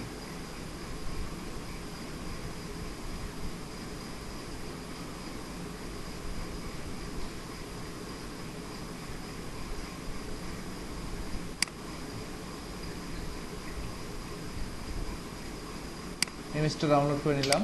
ইমেজটা কিন্তু 100% কপিরাইট ইমেজ, মানে কপিরাইট ফ্রি ইমেজ আর কি। তো এই ইমেজটাকে এখন আমি একটু ইউনিক বানাই। ইমেজটাকে ইউনিক বানানোর জন্য ফার্স্টে আমার ফোকাস কিওয়ার্ড দিয়ে ইমেজটাকে আমি রিনেম করে নিব, প্রথম কাজ। দ্বিতীয় কাজ, এই ইমেজটার প্রপার্টিসে ক্লিক করব। প্রপার্টিসে ক্লিক করার পরে ডিটেলস সেকশনে যাব, গিয়ে এই ইমেজটার এখানে আমি রিমুভ প্রপার্টিতে ক্লিক করব। ক্লিক করে এখানে রিমুভ অলে সিলেক্ট করব, করে সিলেক্ট অল, তারপরে ওকে। তাহলে এর আগে যে সমস্ত কথা ছিল সব ডিলিট হয়ে গেল ইমেজের মধ্যে থেকে। তারপরে জাস্ট আমি আমার কথাগুলো ইমেজের মধ্যে বসালাম, আমার মতো করে আমি ট্যাগ দিলাম ইমেজে, দিয়ে আমি অ্যাপ্লাই করলাম, অ্যাপ্লাই করে সিলেক্ট করলাম। ইমেজটা কিন্তু 100% ইউনিক হয়ে গেল, ঠিক আছে। এখন এখানে আসলাম, এসে ইমেজটা আমি এখানে যে কোনো জায়গায় পোস্ট করে দিই। এই যে প্লাস চিহ্নতে ক্লিক করবো, অ্যাড ব্লক, ক্লিক করার পরে এটা হচ্ছে ইমেজ সেকশন। এখানে ক্লিক করার পরে এখানে আপলোড অপশন আছে, এখান থেকে আমি ইমেজটা জাস্ট আপলোড করে দেবো।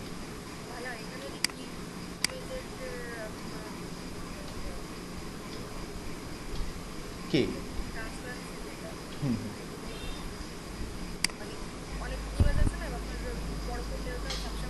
হুম হুম।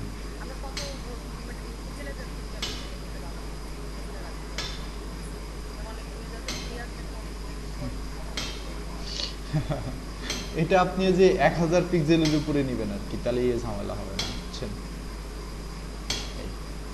তো দেখেন এখানে বলতেছে add an image with focus keyword. আমরা ইমেজ দিলাম, কিন্তু ইমেজের অল্টার ট্যাগ দিতে হবে, ফোকাস কিওয়ার্ডটা অল্টার ট্যাগের মধ্যে দিতে হবে। ইমেজটা জাস্ট আমরা এখান থেকে রিপ্লেসে ক্লিক করব, ওপেন মিডিয়া লাইব্রেরিতে ক্লিক করব।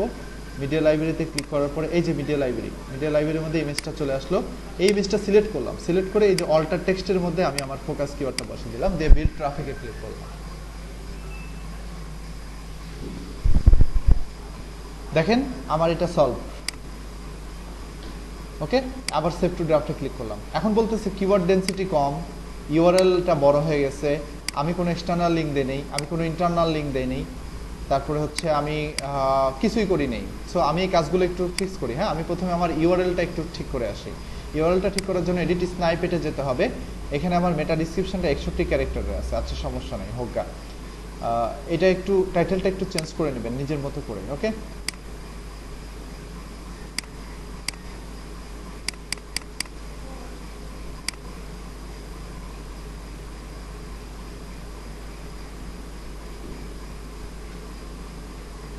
With this number 1 SEO tips এভাবে দিলাম কথাটা।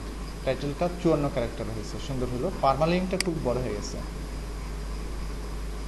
পারমালিঙ্কটা একটু ছোট করে দিই। হ্যাঁ, পারমালিঙ্ক মানে ইউআরএল, এটা যেন 75 ক্যারেক্টারের বেশি না হয়, এটা সিলেক্ট করতে হবে আমাদেরকে। দিয়ে দিলাম, 69% হয়ে গেছে। অনেকগুলো প্রবলেমই কিন্তু সলভ। এখন বলতেছে এই নিচেরগুলো সলভ করি, ইন্টারনাল এক্সটার্নাল লিঙ্ক দিই, এটা পরে ঠিক করতেছি। ইন্টারনাল এবং এক্সটার্নাল লিঙ্ক দিতে হবে আমাদের। ইন্টারনাল লিঙ্ক দিতে হবে হচ্ছে, ইন্টারনাল লিঙ্ক বলতে কি বোঝায়, আমার সাইটের একটা পেজের সাথে আর একটা পেজ কানেক্ট করা, তাই না? তাহলে আমার সাইটেই দেখেন এখানে মানে এই সাইটের সাথে এই সাইটেরই হোম পেজের সাথে আমি কোনো একটা জায়গাকে কানেক্ট করে দিই, ঠিক আছে। অবশ্যই আপনারা মানে রিলেভেন্ট কিছুকে কানেক্ট করবেন, ইরিলেভেন্ট কিছুকে কানেক্ট করবেন না। যেহেতু আমার এটা টেস্ট সাইট, এখানে আমার রিলেভেন্ট কিছু নাই, সো আমি এখানে আর কি করব বলেন। এখানে আমি জাস্ট বিল্ড ট্রাফিক এই কথাটাকে ধরে নিয়ে আমি আমার হোম পেজটাকে লিঙ্ক করে দিচ্ছি, তাহলে আমি ইন্টারনাল লিঙ্কের ঝামেলাটা চলে যাবে। ইন্টারনাল লিঙ্কের ঝামেলা চলে গেছে, 74% হয়ে গেল। বাট ইন্টারনাল লিঙ্ক করতে হয় কিসের সাথে, মানে ইম্পর্টেন্ট কথাগুলোর সাথে। যেমন প্রিমিয়াম এসইও টুলস, এটাতে যদি ক্লিক করে কেউ, তাহলে কোথায় চলে যাবে জানেন? আমার রিকোয়েস্ট প্যাকেজে চলে যাবে। তারপরে দেখেন নিচের দিকে আসেন, এসইও সার্ভিসে ক্লিক করলে ক্রিয়েটিভ নিলয়ে চলে যাবে। প্লিজেন্ট ফি, এখানে যদি কেউ ক্লিক করে তাহলে আমার এই রিকোয়েস্ট প্যাকেজে চলে যাচ্ছে। সো আমার এখানে ইন্টারনাল লিঙ্ক করা আছে, মানে এমন এমন ওয়ার্ড দিয়ে যেন ক্লিক করলে যেন সেই পেজেই যায়। সো এইভাবে ইন্টারনাল লিঙ্কগুলো করবেন, মানে যৌক্তিক যেন হয় ইন্টারনাল লিঙ্কগুলো। এক্সটার্নাল লিঙ্কগুলো করলেও ভালো কিওয়ার্ড ধরে এক্সটার্নাল লিঙ্ক করবেন। তারপর দেখেন আমরা এক্সটার্নাল লিঙ্ক করি একটা, হয়ে গেল। এটা হলো ইন্টারনাল লিঙ্ক, মানে আমার সাইটেরই পেজের সাথে লিঙ্ক করা, আমার হোম পেজের সাথে লিঙ্ক করে দিলাম, এটা হচ্ছে ইন্টারনাল লিঙ্ক। এখন আমাদের বলতেছে নো আউটবাউন্ড লিঙ্ক ফাউন্ড, মানে কোনো এক্সটার্নাল লিঙ্ক নাই, এক্সটার্নাল লিঙ্ক দিতে হবে। তাহলে এক্সটার্নাল লিঙ্ক কারে দেওয়া যায়? এক্সটার্নাল লিঙ্ক সবসময় অথরিটি সম্পন্ন সাইটগুলোকে দেওয়ার চেষ্টা করবেন। ওকে, আমি এক কাজ করি, আমি এইচটিএমএলটাকে ধরে আমি এক্সটার্নাল লিঙ্ক দেওয়ার চেষ্টা করি। আমি এইচটিএমএলকে ট্র্যাক করে W3 স্কুল যে সাইটটা আছে, W3 স্কুলকে লিঙ্ক দিই। এটা কিন্তু খুব হাই অথরিটি সম্পন্ন একটা সাইট, তাই না? কপি লিঙ্কে ক্লিক করলাম, করে এখানে HTML এর মধ্যে আমি এই লিঙ্কটা বসাই দিলাম, ইন্টারে ক্লিক করছি, দেখেন হয়ে গেছে আমার এখানে এক্সটার্নাল লিঙ্কও শেষ। আমার অপটিমাইজেশন স্কোর হচ্ছে 80। একটা প্রবলেম এখন জাস্ট ধরে রাখছে, সেটা হচ্ছে যে আমার কিওয়ার্ডের ডেনসিটি। আর এখানে টাইটেলে একটা এরর ধরছে, সেটা হচ্ছে যে কোনো পজিটিভ নেগেটিভ স্টেটমেন্ট নাই আমার টাইটেলের মধ্যে। আমি একটু টাইটেল, হ্যাঁ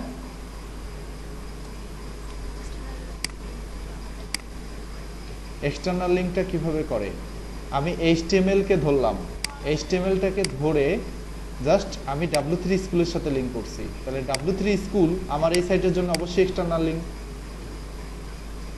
তাই না? এখানে খেয়াল করে দেখেন, এটা group by SEO tools, but SEO সার্ভিসে ক্লিক করলে কোথায় চলে যাচ্ছে? ক্রিয়েটিভ নিলয় চলে যাচ্ছে। তাহলে creativeniloy.com গ্রুপ বাই এসইও টুলসের জন্য কি এক্সটার্নাল লিঙ্ক না? বাট প্লিজ অ্যান্ড ফ্রিতে ক্লিক করলে কোথায় যাচ্ছে? এই সাইটের মধ্যে আরেকটা পেজ, রিকোয়েস্ট পেজ। তাহলে এটা হচ্ছে ইন্টারনাল লিঙ্ক, মানে আমার সাইটেরই একটা পেজের সাথে আরেকটা পেজ কানেক্ট করে রাখছি, এটা হচ্ছে ইন্টারনাল লিঙ্ক। বাট এই আমার গ্রুপ বাই এসইওর এই পেজের সাথে আমি ক্রিয়েটিভ নিলয়কে লিঙ্ক দিয়ে রাখছি, তার মানে এই সাইটের জন্য এই সাইটটা এক্সটার্নাল লিঙ্ক টোটালি। বোঝা গেছে? ঠিক সেম ভাবে W3 স্কুলটাও আমার এই সাইটের জন্য এক্সটার্নাল লিঙ্ক। ওকে, তো এক্সটার্নাল লিঙ্কগুলো একটু হাই অথরিটি সম্পন্ন সাইটগুলোকে দিতে হবে। এই জন্য আমি HTML কথাটাকে টার্গেট করে এটাকে লিঙ্ক দিলাম, কারণ W3 স্কুলে HTML নিয়ে লেখালেখি হয়, এই কারণে আমি এটাকে লিঙ্ক দিলাম। রিলেভেন্ট, সবসময় রিলেভেন্ট লিঙ্ক দিবেন। অথবা আরেকটা এক্সটার্নাল লিঙ্কও এখানে দেওয়া সম্ভব। এখানে দেখেন, এখানে খুঁজতে হবে যে কোন ওয়ার্ডের মধ্যে থেকে আপনি এটা দিবেন। হ্যাঁ, এখানে সার্চ ইঞ্জিন, এখানে সার্চ ইঞ্জিনটাকে আপনি ধরে, বা এসইও গাইডলাইন, এটাকে আপনি ধরে নিয়ে আপনি একটা ভালো এক্সটার্নাল লিঙ্ক করতে পারেন। এসইও গাইডলাইন লিখে সার্চ করলে সবার আগে কি আসবে জানেন? গুগলের যে ওয়েবমাস্টার ব্লগ আছে, গুগল ওয়েবমাস্টার গাইডলাইন, এই ব্লগটা চলে আসবে। এই যে আপনি এটাকে এক্সটার্নাল রিসোর্স হিসেবে লিঙ্ক দিতে পারেন, তাহলে ভালো হবে। কোনো ভিজিটর আপনার এখানে পড়তে পড়তে যদি গুগলের ওই পেজে চলে যায়, তাহলে অবশ্যই ব্যাপারটা ট্রাস্টেড হবে, আপনি এক্সটার্নাল লিঙ্ক দিচ্ছেন গুগলকে। ঠিক আছে, সো এটা আপনার জন্য খুবই ভালো হবে। তো এক্সটার্নাল লিঙ্ক দেওয়ার সময় অবশ্যই কিওয়ার্ডের দিকেও চিন্তা রাখবেন, যে কোন কিওয়ার্ডকে লিঙ্ক করতেছে এবং কোন সাইটকে লিঙ্ক দিচ্ছে আমি, এবং এই কিওয়ার্ডের সাথে এই সাইটের প্রাসঙ্গিকতা কতটুকু। এখানে দেখেন গাইডলাইন, এসইও গাইডলাইনের সাথে ওয়েবমাস্টার গাইডলাইনের কিন্তু অনেক তফাৎ আছে, কারণ এটা গুগলের ওয়েবমাস্টার গাইডলাইন। গুগল এখানে এসইও নিয়ে সমস্ত আর্টিকেল দেয়, গুগল এখানে এসইও নিয়ে অনেক কথাবার্তা বলে, প্রচুর গাইডলাইন দেয় এখানে। সো এই জিনিসটাই কিন্তু এখানে আমি করলাম। আমি চাইলে অন্য যে কোনো কিওয়ার্ডকে করতে পারতাম, আমি সার্চ রেজাল্টকে করতে পারতাম, বা এখানে আমি যে কোনো কিওয়ার্ডকে ধরে আমি এখানে এক্সটার্নাল দিতে পারতাম, কিন্তু ওটা কতটুকু প্রাসঙ্গিকতা হতো। সো আমাকে একটু রিলেভেন্সি রাখতে হবে। ওকে, তো দেখেন আমাদের হয়ে গেছে। এখানে জাস্ট একটা প্রবলেম ধরছে, বলতেছে কিওয়ার্ড ডেনসিটি হচ্ছে কম, মাত্র 3 বার আমার এখানে আছে। সো আমাকে একটু কষ্ট করে এই কন্টেন্টটা পুরোপুরি আবার করতে হবে, পরে আমাকে কিওয়ার্ডটা আরে 2-1 প্লেস করতে হবে, আমাদের ফোকাস কিওয়ার্ডটা কন্টেন্টের মধ্যে কয়েকবার বসাতে হবে। বুঝতে পারছেন?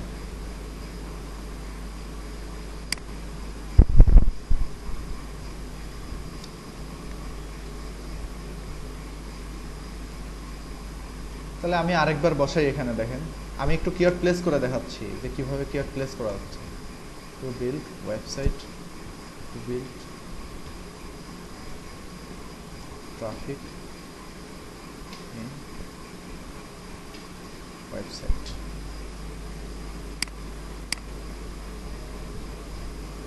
চারবার হলো, তাই না?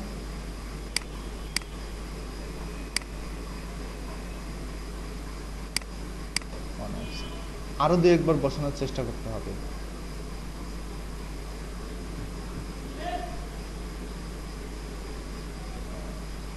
একটু খুঁজে দেখতে হবে যে কোথায় কোথায় কিওয়ার্ড প্লেস করা যায়। সো আপনাকে কিওয়ার্ড প্লেস করাই লাগবে, কিছু করার নাই। হ্যাঁ, কন্টেন্টটা পড়ে, কন্টেন্টটা এডিট করে, কিওয়ার্ড প্লেস করে এই কিওয়ার্ডের ডেনসিটি বাড়াতে হবে।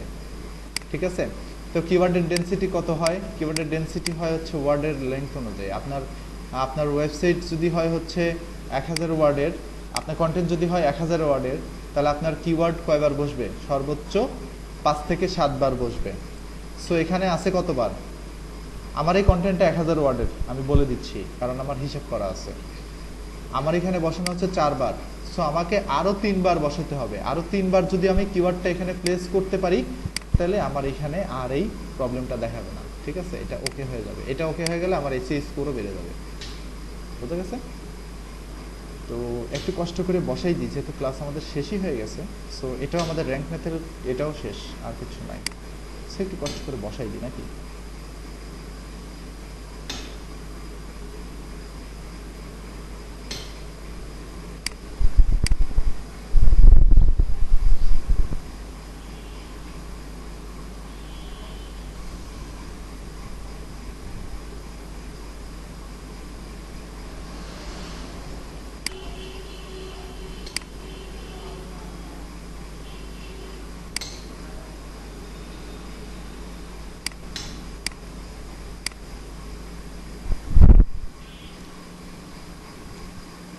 এখন আমাকে লাইন অ্যাড করতে হচ্ছে, কিছু করার নাই।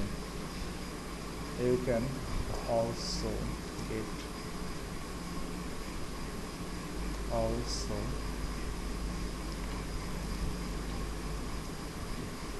depend on social media to build traffic on your website.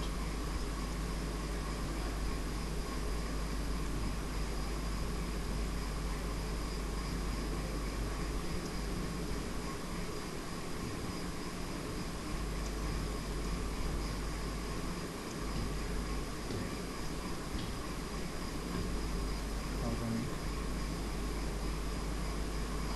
traffic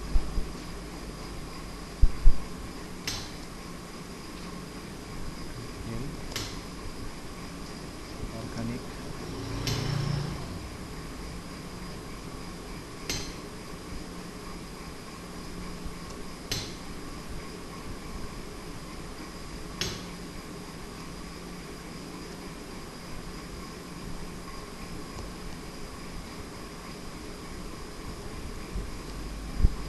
কয়বার বসালাম? 6বার বসাইছি, আর 2বার, 84% হয়ে গেছে, বুঝছেন? তো এনাফ, আর বসাতে হবে না, ঠিক আছে? 6বার বসালেই হয়ে যাবে। বলছি না যে 1000 ওয়ার্ডের কন্টেন্ট হলে আপনি ফোকাস কিওয়ার্ডটা সর্বোচ্চ 5 থেকে 7বার রিপিট করবেন, এর চেয়ে বেশি রিপিট করেন না, ঠিক আছে? তো দেখেন আমার কন্টেন্টটা কিন্তু 84% অপটিমাইজড, আর কিছু করা লাগবে না, শেষ। সব কিছু green overall, everything is green. So আপনারাও এইভাবে কন্টেন্টগুলো, আপনাদের মধ্যে একজন আছে দেখাই দিবে যে কীভাবে এই কন্টেন্টগুলো জেনারেট করতে হয় এবং এই কন্টেন্টগুলো কীভাবে পোস্ট করে অপটিমাইজ করতে হয়, এটা তো আমি এখনই শিখাই দিলাম। ইমেজ কীভাবে নিয়ে আসতে হয় সেটাও শিখাই দিলাম, ইমেজ অপটিমাইজ করাও শিখাই দিলাম। আর ওয়ার্ডপ্রেসটা তো আপনাদের সাথে আমি বেসিক আলোচনা করেই ফেলছি। সো ওয়ার্ডপ্রেসটাও আপনারা একটু প্র্যাকটিস করে নেবেন এবং ওয়ার্ডপ্রেসের মধ্যে আপনারা লগ ইন করবেন। এখানে দেখি কয়জন দিচ্ছেন ওয়ার্ডপ্রেসের, এখানে মোটামুটি অনেক কয়জনই তো দিচ্ছেন, তাই না? অনেক কয়জনই দিচ্ছেন। সো আপনাদের জন্য আমি আলাদা সাবডোমেইন ক্রিয়েট করব, ঠিক আছে? ক্রিয়েট করে আমি এখানে বসাই দেবো, কিন্তু কখন বসাই দেবো আমি কিন্তু টাইম বলতে পারতেছি না। আমি আমার ফ্রি টাইমে বসে সেটা করবো, ঠিক আছে? হয়তো হতে পারে আমি রাত্রের দিকে করতে পারি বা অনেক রাত্রে করতে পারি, 1টা পরে করতে পারি, ঠিক আছে? সো আপনারা ভিডিওটা বারবার দেখবেন, আর যাদের ওয়ার্ডপ্রেস আছে তারা একটু প্র্যাকটিস করেন, তাহলেই হবে, ঠিক আছে? তো আজকে ক্লাস এতদূর পর্যন্তই। কোনো কোয়েশ্চেন থাকলে বলেন।